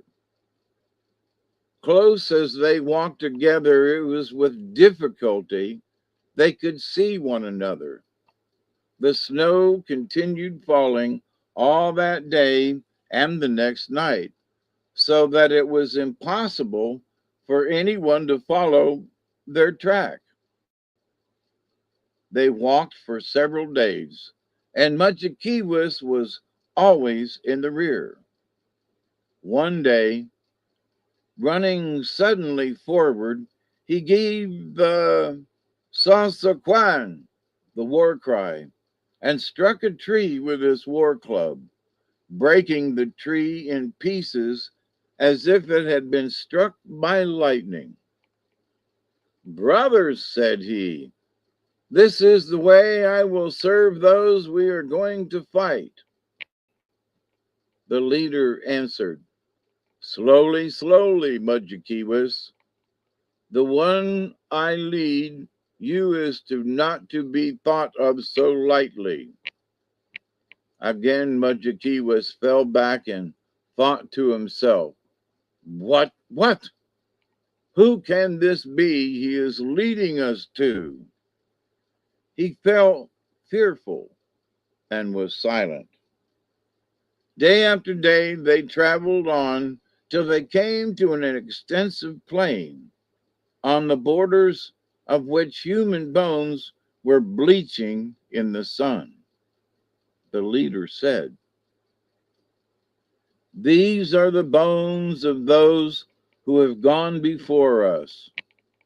None has ever yet returned to tell the sad tale of their fate. Again, Mudjekeewis became restless and, running forward, gave the accustomed yell. Advancing to a large rock which stood above the ground, he struck it, and it fell to pieces. See, brothers, said he, thus will I treat those we are going to fight. Be quiet, said the leader. He to whom I am leading you is not to be compared to that rock. Mudjekeewis fell back quite thoughtful, saying to himself, I wonder who this can be that he is going to attack. And he was afraid. They continued to see the remains of former warriors who had been to the place to which they were now going and had retreated thus far back again. At last they came to a piece of rising ground, from which they plainly saw on a distant mountain an enormous bear. The distance between them was very great, but the size of the animal caused it to be seen very clearly.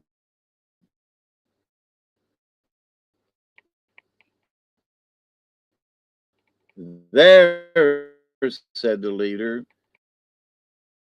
it is to him I will only commence, for he is a Mishimokawa, a she-bear, or male bear as ferocious as a she-bear, and a Manito. It is he who has what we prize so dearly, to obtain which the warriors whose bones we saw sacrificed their lives. You must not be fearful. Be manly. We shall find him asleep. The warriors advanced boldly till they came near to the bear, when they stopped to look at it more closely. It was asleep, and there was a belt around its neck. This, said the leader, touching the belt, is what we must get. It contains what we want. The eldest brother then tried to slip the belt over the bear's head, the animal appearing to be fast asleep and not at all disturbed by his efforts.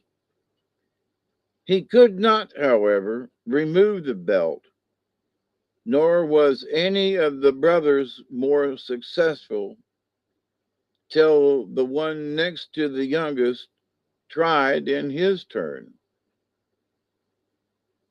He slipped the belt nearly over the beast's head, but could not get it quite off. Then the youngest laid his hands on it and with a pull succeeded. Placing the belt on the eldest brother's back, he said, "Now we must run." And they started off at their best pace. When one became tired with the weight of the belt, another one carried it. Thus they ran till they had passed the bones of all the warriors, and when they were some distance beyond, looking back, they saw the monster slowly rising. For some time it stood still, not missing the belt.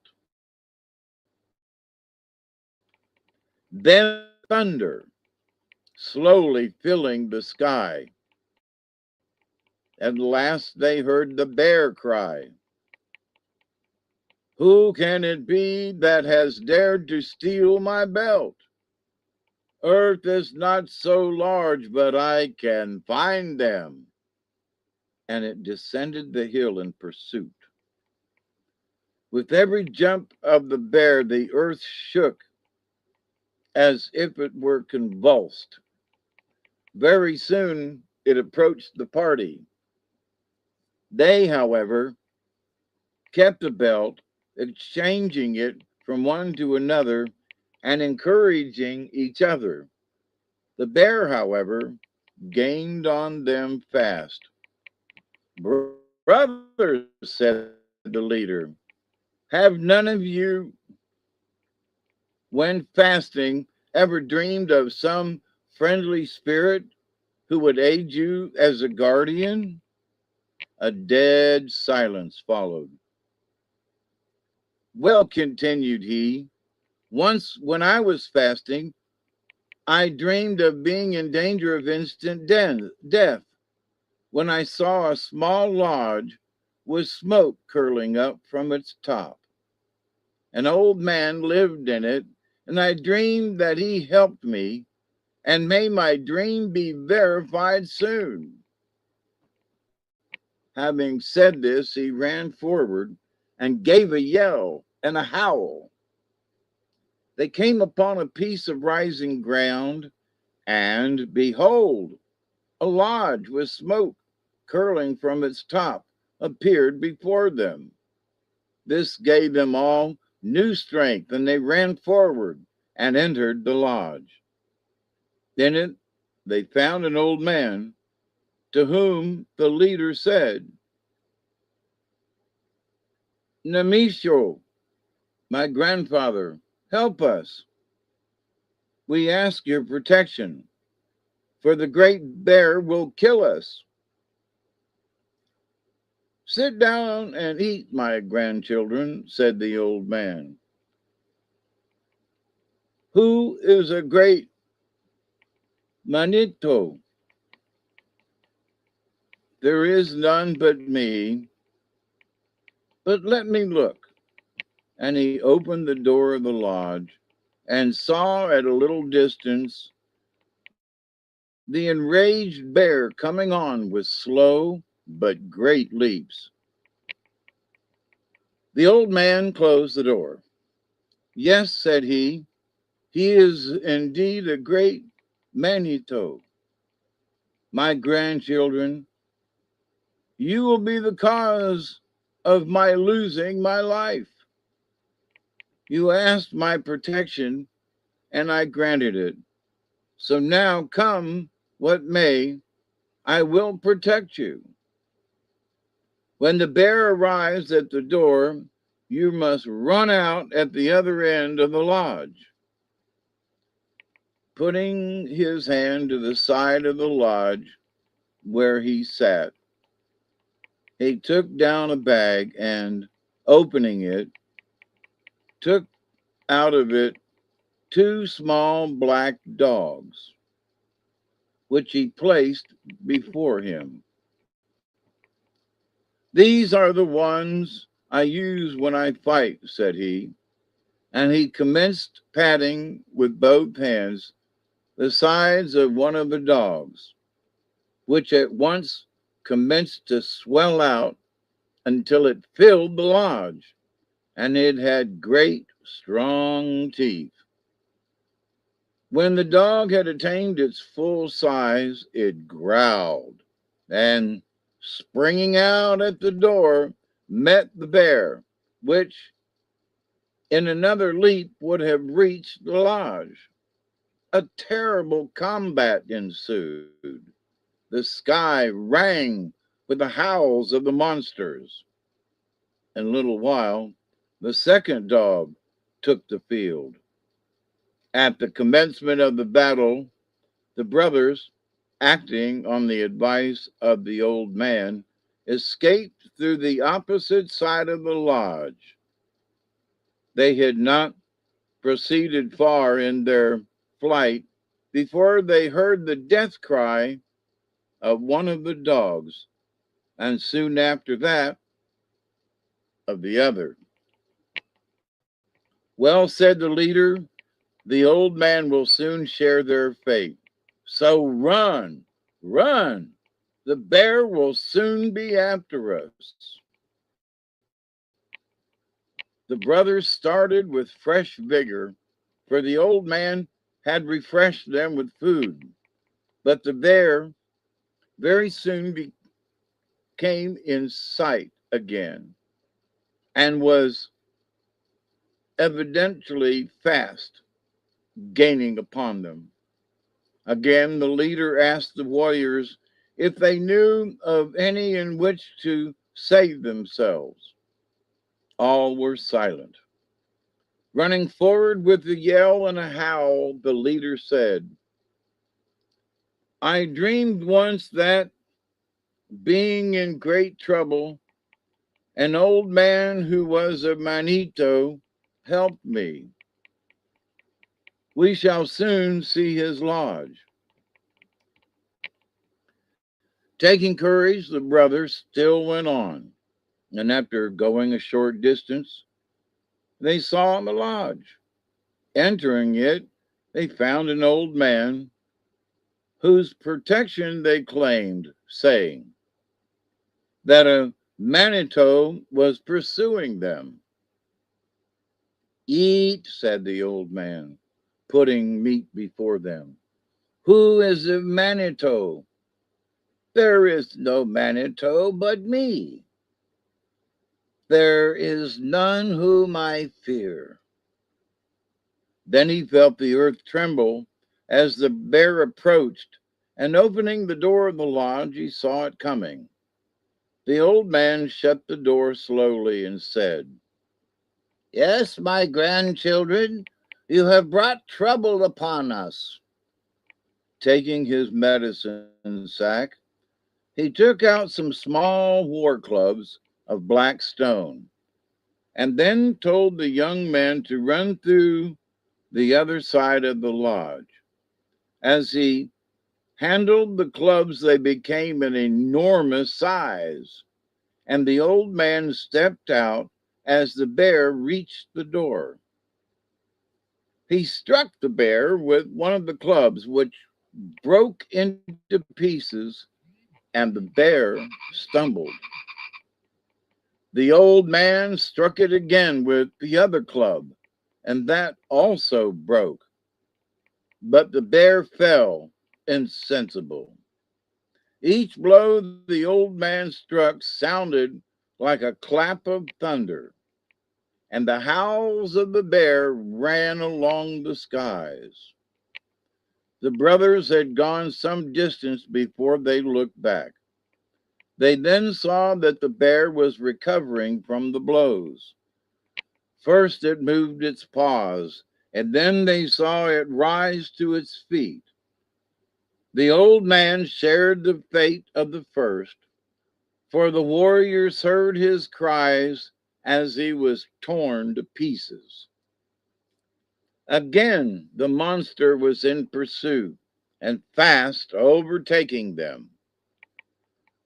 Not yet discouraged, the young men kept on their way, but the bear was so close to them that the leader once more applied to his brothers, but they could do nothing.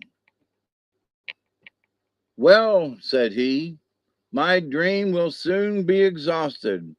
After this, I have but one more. He advanced, invoking his guardian spirit to aid him. Once, said he, I dreamed that, being sorely pressed, I came to a large lake, on the shore of which was a canoe, partly out of the water, and having 10 paddles, all in readiness. Do not fear, he cried, we shall soon get it. It happened as he had said. Coming to the lake, the warriors found the canoe with the 10 paddles and immediately took their places in it. Putting off, they paddled to the center of the lake when they saw the bear on the shore. Lifting itself on its hind legs, it looked all around. Then it waded into the water until, losing its footing, it turned back and commenced making the circuit of the lake. Meanwhile, the warriors remained stationary in the center, watching the animal's movements. It traveled round till it came to the place where it started. Then it commenced to drinking up the water. And the young man saw a strong current, fast, setting in towards the bear's mouth. The leader encouraged them to paddle hard for the opposite shore. This they had nearly reached when the current became too strong for them and they were drawn back by it. And the stream carried them onwards to the bear. Then the leader again spoke, telling his comrades to meet their fate bravely. Now is the time, Mudjekeewis, said he, to show your prowess. Take courage and sit in the bow of the canoe. And when it approaches the bear's mouth, try what effect your club will have on the beast's head. Mudjekeewis obeyed, and taking his place, stood ready to give the blow, while the leader, who steered, directed the canoe to the open mouth of the monster. Rapidly advancing, the canoe was just about to enter the bear's mouth when Mudjekeewis struck the beast with a tremendous blow on the head and gave the Sossaquan, the war cry. The bear's limbs doubled under it, and it fell stunned by the blow. But before Mudjekeewis could strike again, the monster sent from its mouth all the water it had swallowed with such force that the canoe was immediately carried by the stream to the other side of the lake. Leaving the canoe, the brothers fled, and on they went till they were completely exhausted. Again they felt the earth shake, and looking back, saw the monster hard after them. The young men's spirits drooped, and they felt faint hearted. With words and actions, the leader exerted himself to cheer them, and once more he asked them if they could do nothing. or thinking of nothing that might save them. All were silent as before. Then said he, "This is the last time I can apply to my guardian spirit. If we do not now succeed, our fate is decided." He ran forward, invoking his spirit with great earnestness, and gave the yell. "We shall soon arrive," said he to his brothers, "at the place where my last guardian spirit dwells. In him I place great confidence. Do not be afraid, or your limbs will be fear bound. We shall soon reach his lodge. Run, run." What had in the meantime passed in the lodge of the Iamo? He had remained in the same condition, his head in the sack, directing his sister where to place the arrows to procure food, and speaking at long intervals. One day the girl saw the eyes of the head brighten as if with pleasure. At last it spoke. "Oh, sister," it said, "in what a pitiful situation you have been the cause of placing me. Soon, very soon, a band of young men will arrive and apply to me for aid. But alas, how can I give what I would with so much pleasure have afforded them? Nevertheless, take 2 arrows and place them where you have been in the habit of placing the others, and have meat cooked and prepared before they arrive. When you hear them coming and calling on my name, go out and say, 'Alas, it is long ago since an accident befell him. I was the cause of it.'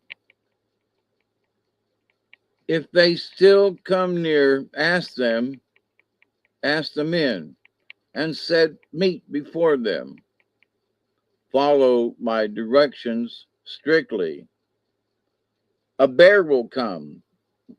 Go out and meet him, taking my medicine bag, bow and arrows, and my head.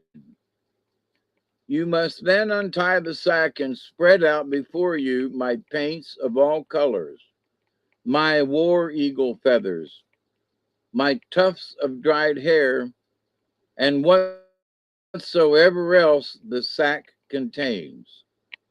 As the bear approaches, take these articles one by one and say to him, 'This is my dead brother's paint,' and so on, with all the articles, throwing each of them as far as from you as you can.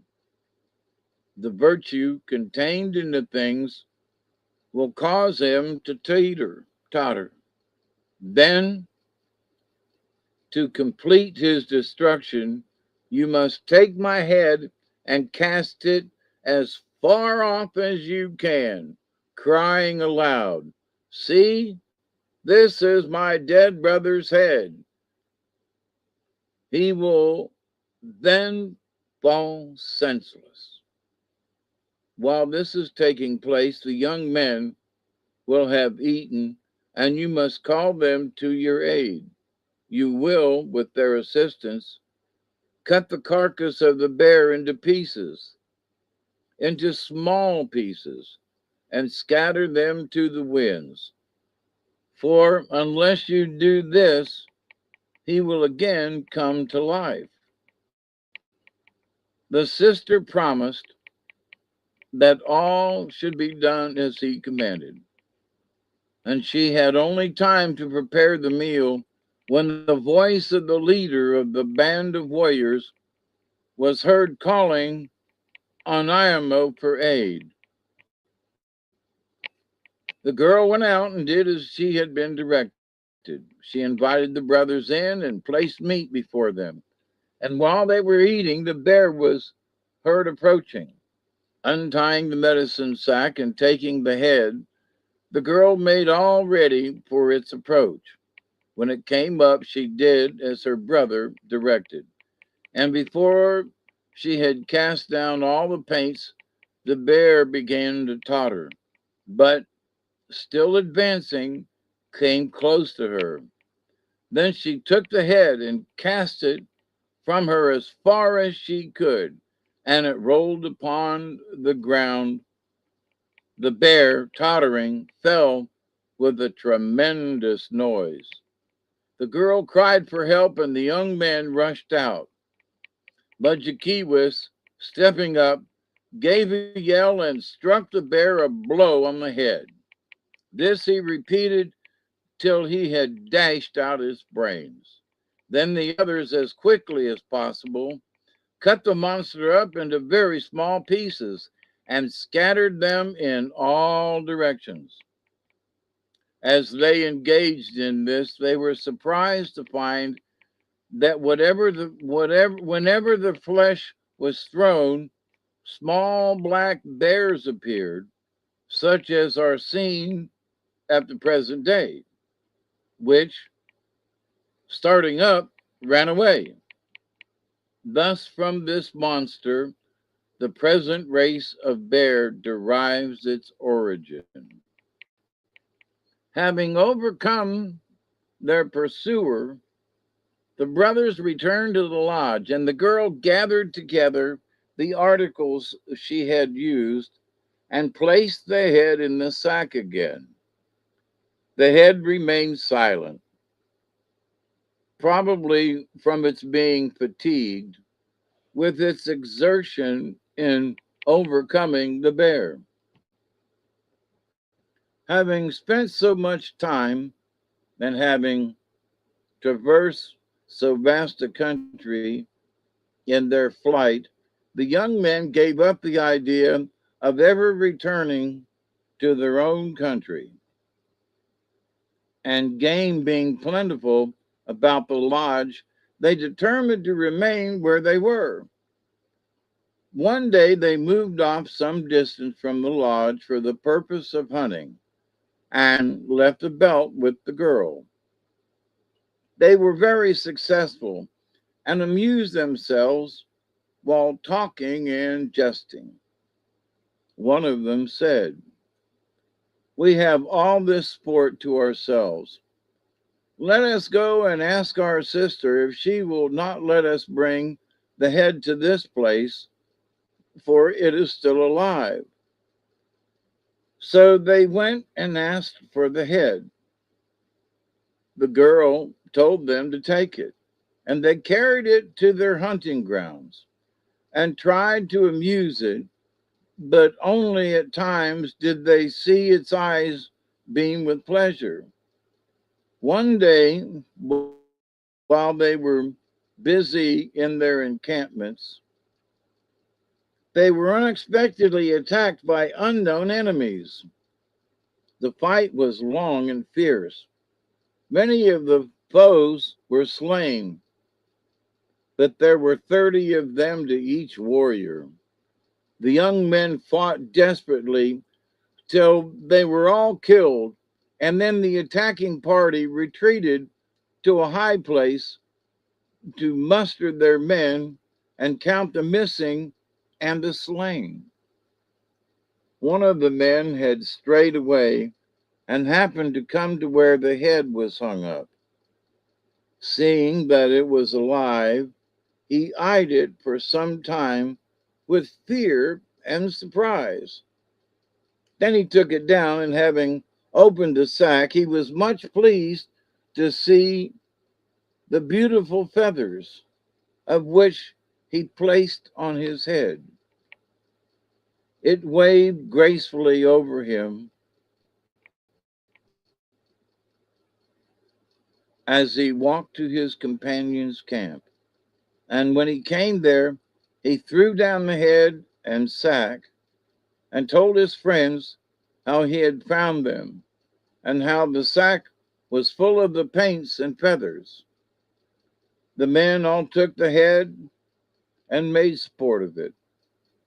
Many of the young men took the paint and painted themselves with it. And one of the band, taking the head by the hair, said, "Look, you ugly thing, and see your paints on the faces of warriors." The feathers were so beautiful that many of the young men placed them on their heads, and they again subjected the head to all kinds of indignity. They were, however, soon punished for their insulting conduct, for all who had worn the feathers became sick and died. Then the chief commanded the men to throw all the paints and feathers away.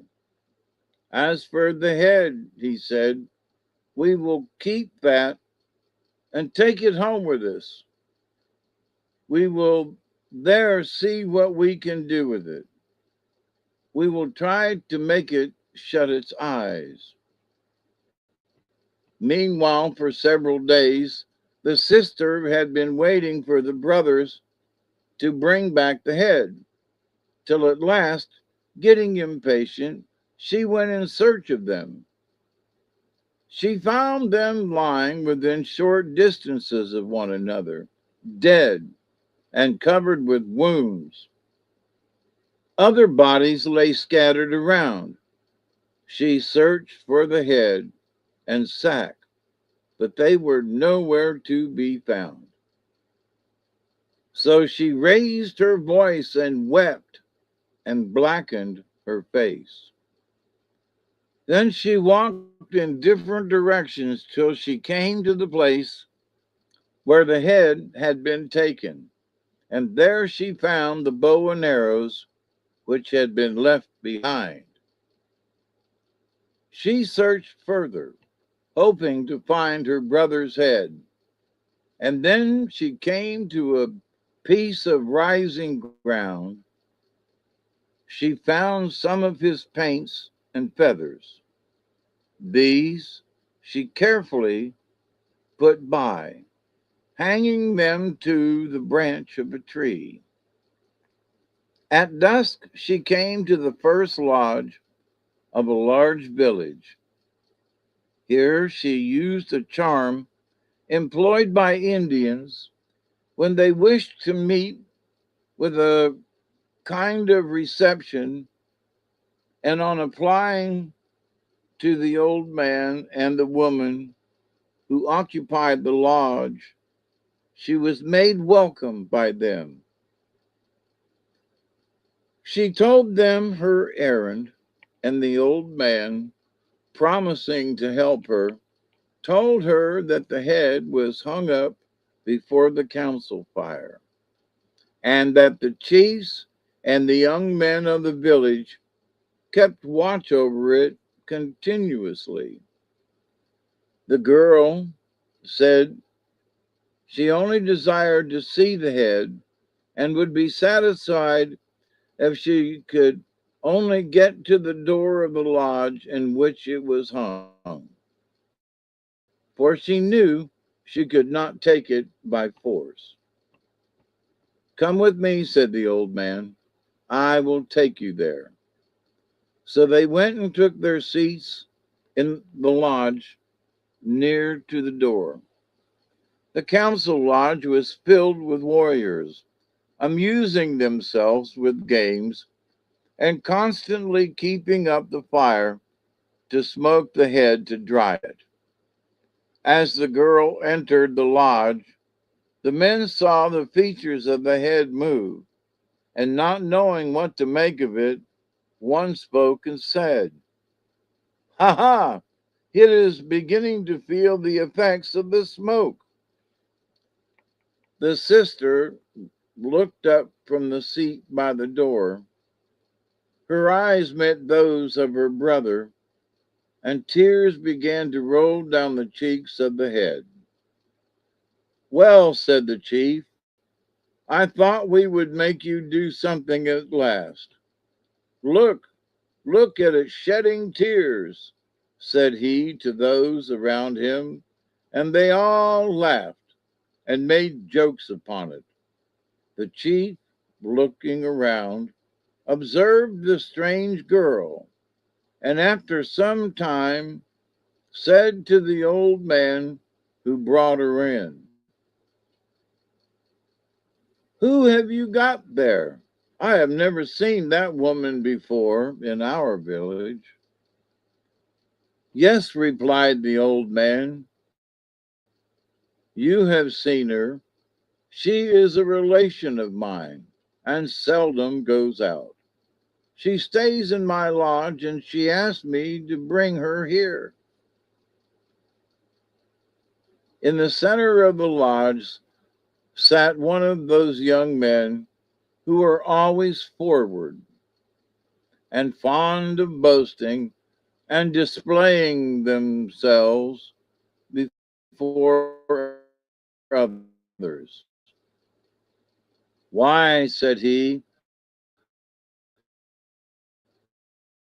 I have seen her often, and it is to his lodge I go almost every night to court. The young man did not know he was telling a lie to the girl's advantage, who, by means of it, escaped. She returned to the old man's lodge and immediately set out for her own country. Coming to the spot where the bodies of her adopted brothers lay, she placed them together with their feet towards the east.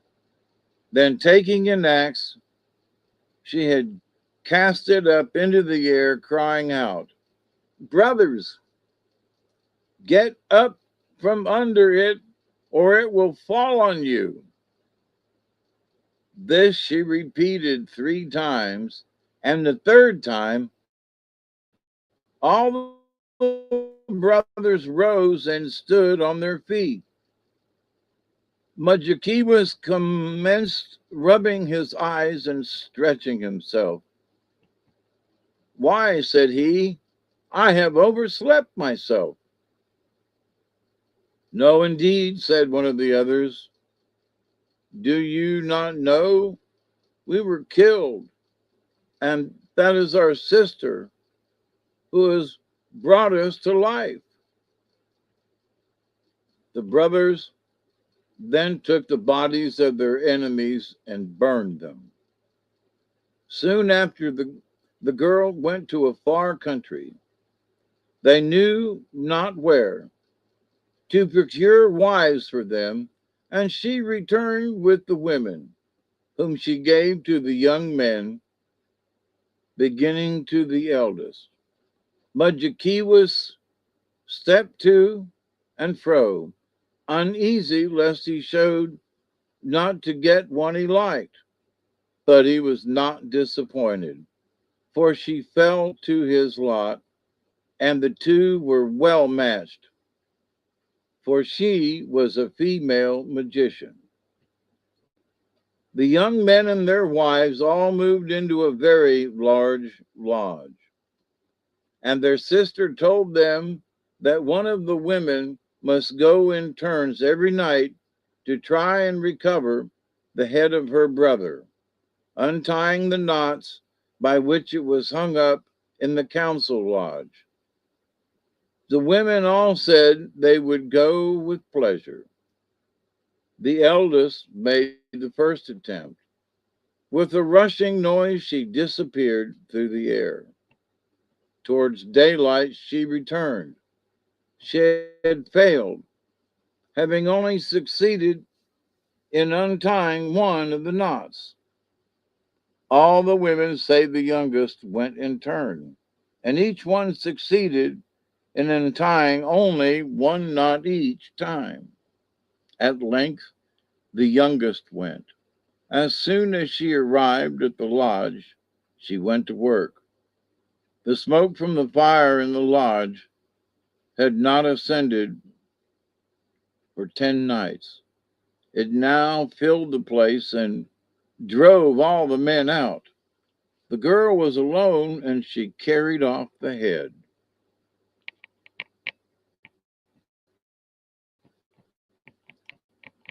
The brother and Imo's sister heard the young woman coming high through the air, and they heard her say, "Prepare the body of our brother." As soon as they heard that, they went to where Imo's body lay, and having got it ready, as soon as the young woman arrived with the head, they placed it to the body. And Imo was restored in all his former manliness and beauty. All rejoiced in the happy termination of their troubles. And when they had spent some time joyfully together, Imo said, "Now I will divide the treasure." And taking the bear's belt, he commenced dividing what it contained amongst the brothers, beginning with the eldest. The youngest brother, however, got the most splendid part of the spoil, for the bottom of the belt held what was richest and rarest. Then Imo told them that, since they had all died and been restored to life again, they were no longer mortals, but spirits. And he assigned to each of them a station in the invisible world.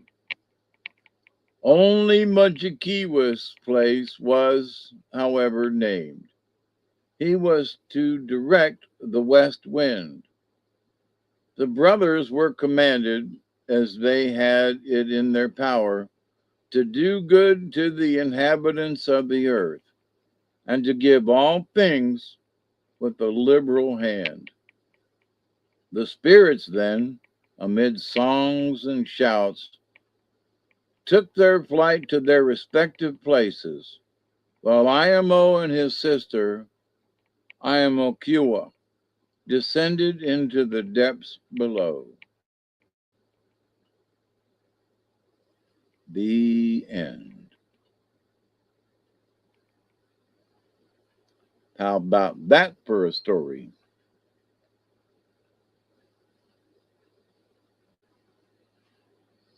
I got to get me something to drink. I'm a little on the parched side. That was a long one. Holy cow. Yeah, it was 20 pages, roughly. It was. No wonder why you were saying how long that one was going to be. I was like, oh boy. All right. Now I know why. Did it sound okay? Yes, it was. Very okay. From head chopping to head rolling to back to life again. I loved it. Anyway, I hope you all got your cards. Check your cards, which ones you want. Lucky's got turtle, turkey, porcupine, dragonfly, and skunk.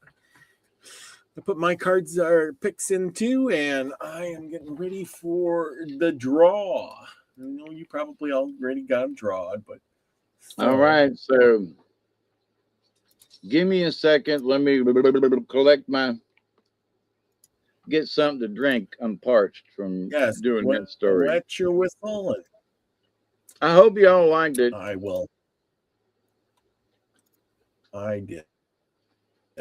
I did for sure. I'm sure it was a good one. It was very interesting. I kind of lost me there because the woman's hanging his head up in the bag, and then all of a sudden it starts on some other journey, and then it kind of turns the story around. You know, we're turning the bus around and back to head chopping again. So then I was good. Yeah, but interestingly, in the end, they were all revived. And they were each to do good. That's what I mean. With the inhabitants of the earth. That's a cool ending. It is. All right, so everybody, if you picked your cards, the first one out of the bag is number 33, Weasel, right side up. Ooh. I don't know about anybody.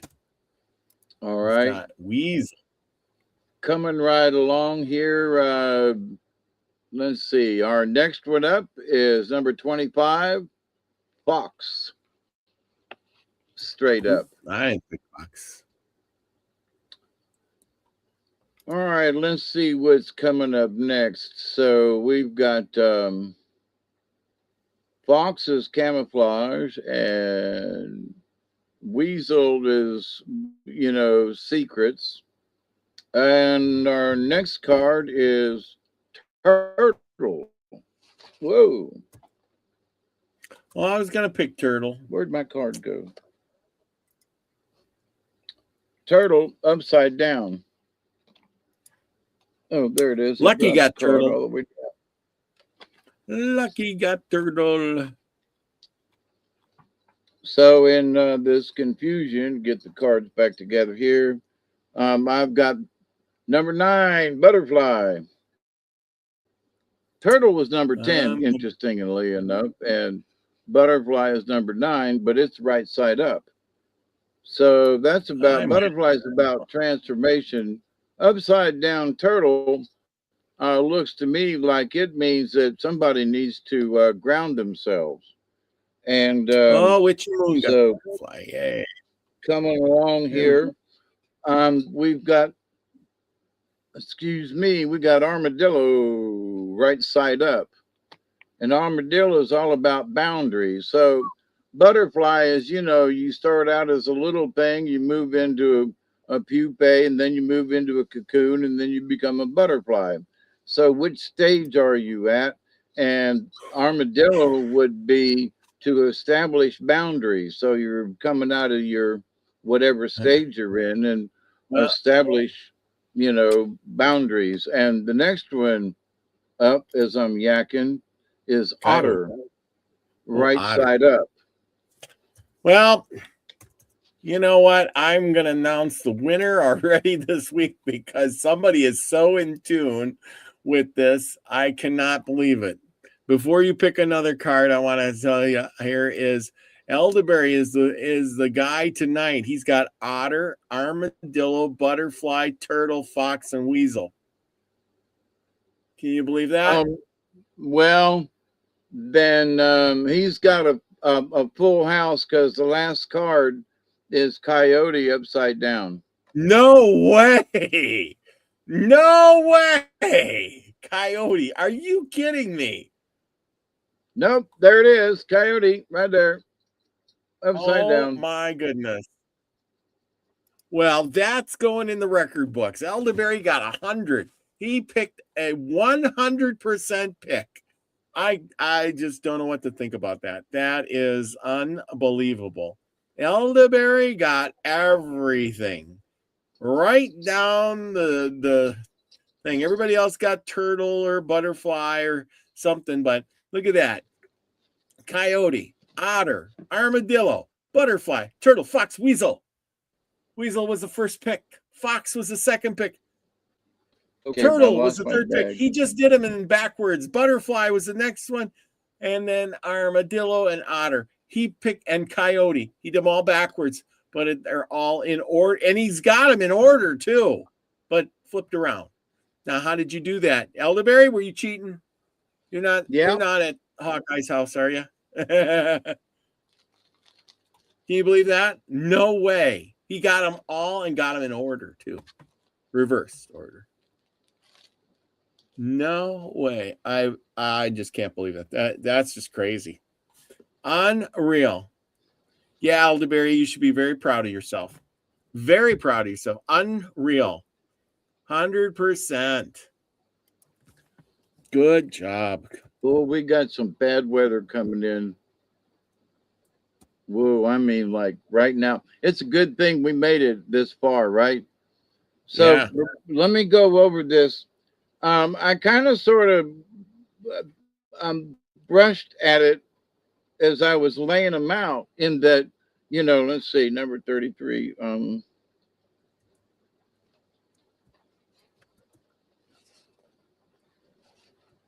Weasel is about stealth. So, Weasel was sent out to look at the other tribes and stuff to see what was going on. So it was all about stealth. Weasel never failed to give an accurate account of the enemy's strengths, numbers, and etc.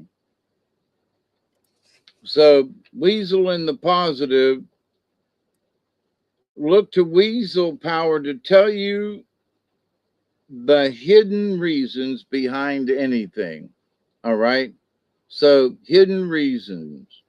You may be a loner hiding yourself away from others, or perhaps you may be have become a recluse.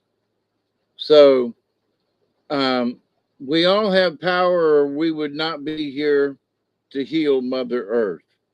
Okay, so Weasel, we are here to help heal Mother Earth.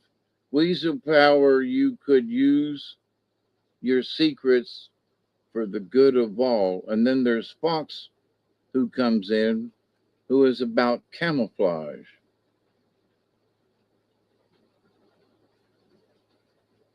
Oops. Well, that was number 26. So number Fox is it. Yeah, I got it right. I'm getting good at remembering. Camouflage. So Fox's ability to be unseen allows it to be the protector of the family. So you've got the secrets that Weasel has, and Fox is the protector of the family. So you've got the secrets to protection. So if Fox has chosen to share your medicine, it is a sign that you are to become like the wind, which is unseen, yet it is able to weave in and through any location or any situation. So it might be that it's your turn to weave yourself into a situation using the secret of Weasel. While learning from Fox, you might also gain confidence in your ability to know instantly what will happen next. So it's a little bit like looking into the future. But you can see the water rising if it's rained 2 inches outside, which is it's fixing to do here any minute now. Turtle is number 10. It's upside down, and we know Turtle is uh, Mother Earth, you know, and Turtle is Mother Earth, and Turtle is the oldest symbol for the planet Earth. Remember that. Turtle is a fine teacher of the art of grounding. You may even be able to overcome some of your condition of being a space cadet if you're a little too spacey. Turtle warns of the dangers of pushing the river also.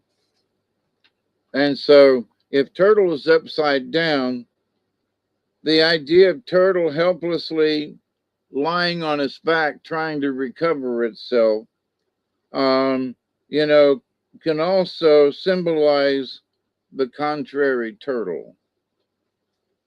So the reverse means that the Mother Earth is calling you to reconnect in some way. Okay, so here's Weasel saying, I got the secret. Fox is going to use it when necessary. And Turtle saying, but ground yourself before you do so. And before you do so is the next card. Turtle is number 10 and Butterfly is number 9. So that's interesting. But I also, Otter down the line there is number 8 and Coyote's 13. So, wow, in the spread, um, they're also close together in the book. And I always shuffle the cards well.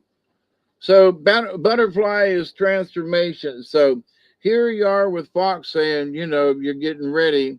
And Turtle says, ground yourself before you go into a transformation.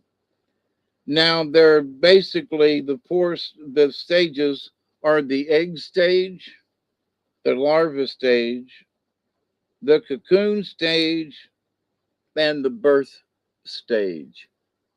So the egg stage is an idea is just there.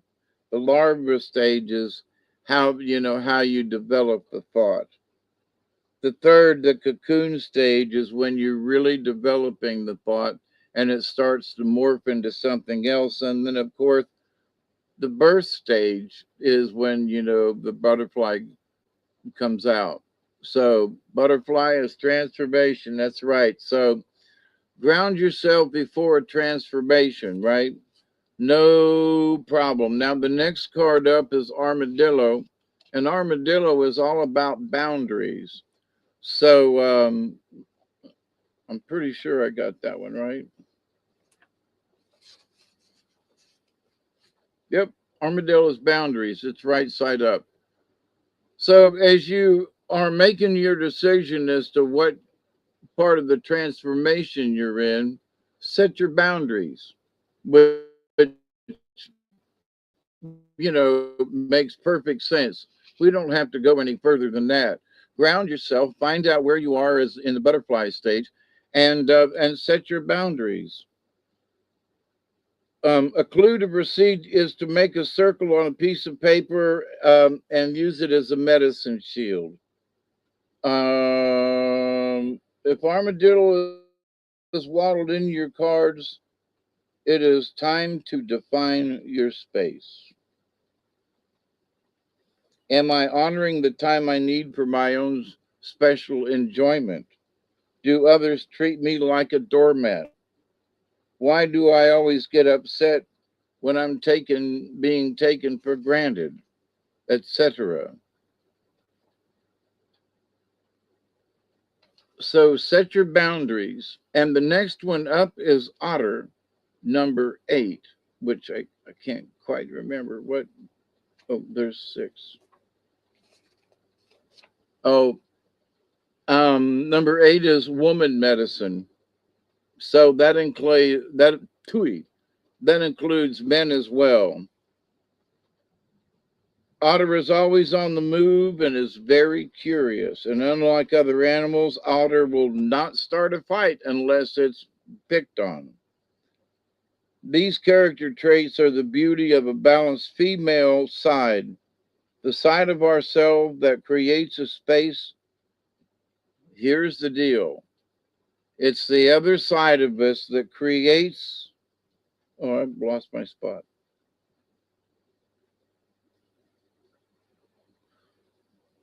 The um, it's the side of ourselves that creates a space for others to enter our lives without any preconceptions or suspicions. And that's hard to do. You meet somebody and, it's like, well, should be guarded about this, or should I just be open and allow somebody to be my friend right away, or what do I do? So, but the woman medicine allows us to start to accept others, and we have room for others to come into our lives. So, and last but not least is Coyote Upside Down, number 13. And of course, we know that Coyote is the trickster. So, is Coyote trying to trick us at the end of all these cards? Yeah. Oh, man. Come back. Oh, no.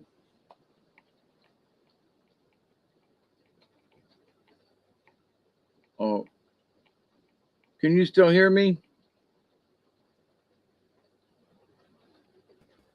Yep, sure can. Oh, I. Yeah, you're all good. Keep going. Yeah, but I hit the pad here, and Uh-oh. you disappeared, and I don't have a cursor. Oh no. Yes. So all I can do is hear you. So I can't see or whatever. So, but I'll finish this up. So here the coyote number 13. I can't believe it. I just touched this thing and it went wacko. But anyway, so the contrary coyote is that you can be assured that he's going to be contrary. So a contrary coyote is going to be a contrary coyote, okay? And a pain in your side and your neck. Look around yourself and watch in what direction coyote may be coming. If coyote is approaching you from the outside, beware of this master of illusion. So you're opening up your female side to have others come in. You've set boundaries now. So, but you've opened up space with the otter, and you've got your boundary set. Your butterfly is your transformation or your transition. So, contrary coyote may signal a time when everything you touch might backfire. Coyote also signals a time to be aware of the intentions of others, and to look for a boomerang to come back at you. Whatever coyote reverse is conjured up, it could be coming from any direction. Remember, this joker is always wild. So you got good cards, and coyotes just warning you, be careful. There's a trickster out there, and somebody might be, looking for you. So how about them cards?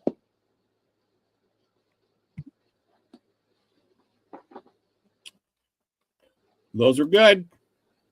Those were good.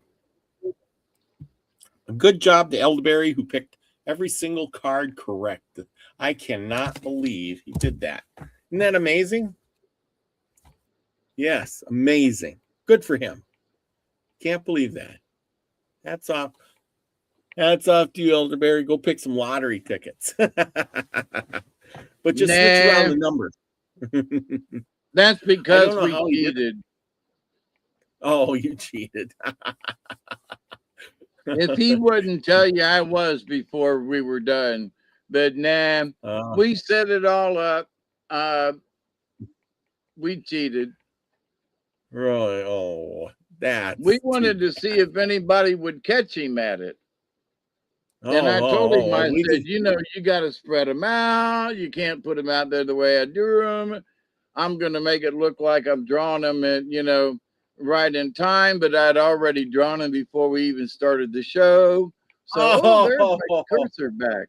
The gig is up. The gig is up. Yeah, I had to tell you, I couldn't leave the show without, folks are like, damn, Elderberry was good. He had a lot of help. He had a lot of help, but he had me fooled. I was fooled. I was thinking, man, he is on the money, man. He kept telling me, he goes, oh, they're going to catch me at it. And I was like, well, we'll do this right. I said, I'm going to play it all the way to the end. So here's the end.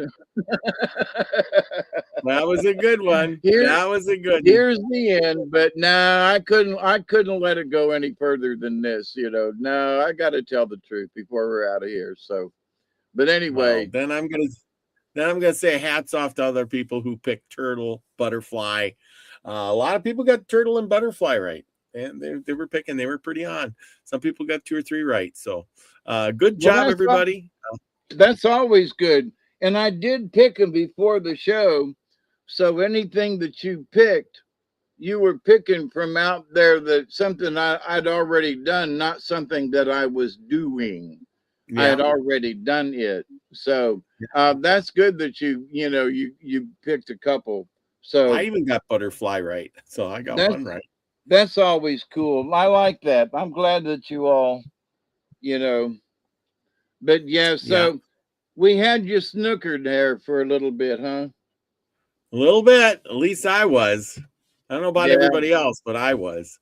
I couldn't let that lie keep going. That Oh, Barry might be mad at me, but I couldn't let it go. You know, he figured somebody would catch on before I got done. So but anyway, it's this. so That I was a hope good you one. all had a bunch of fun. We're starting to get a bad storm here, and I got to prepare for the rain that I'm sure is going to fall through this All hole right. right Well, at least above me. it'll keep your well full of water.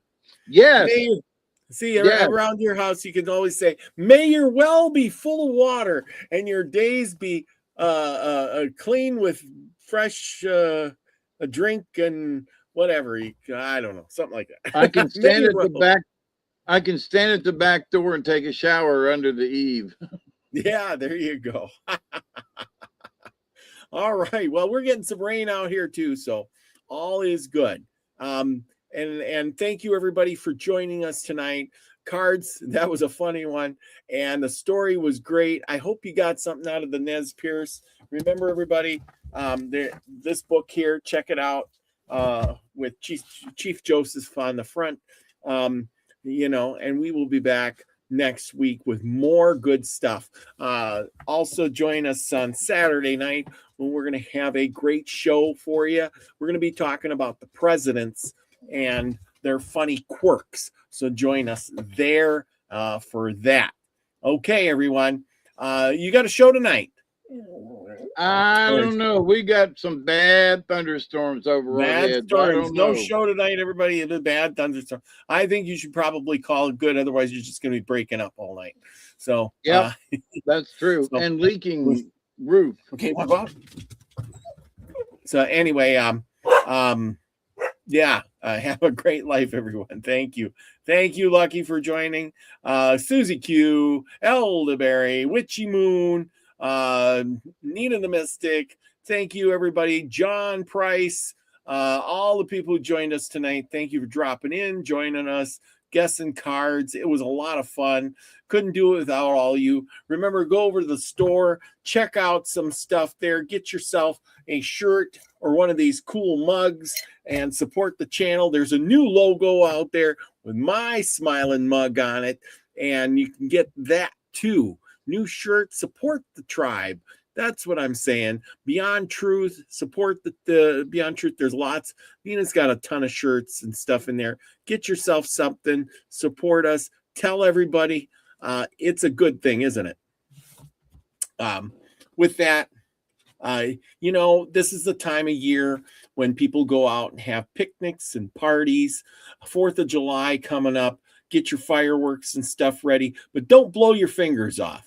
Remember, when you start fireworks, do not hold them in your hand and say, "I wonder what it's going to do," because that's not a good idea.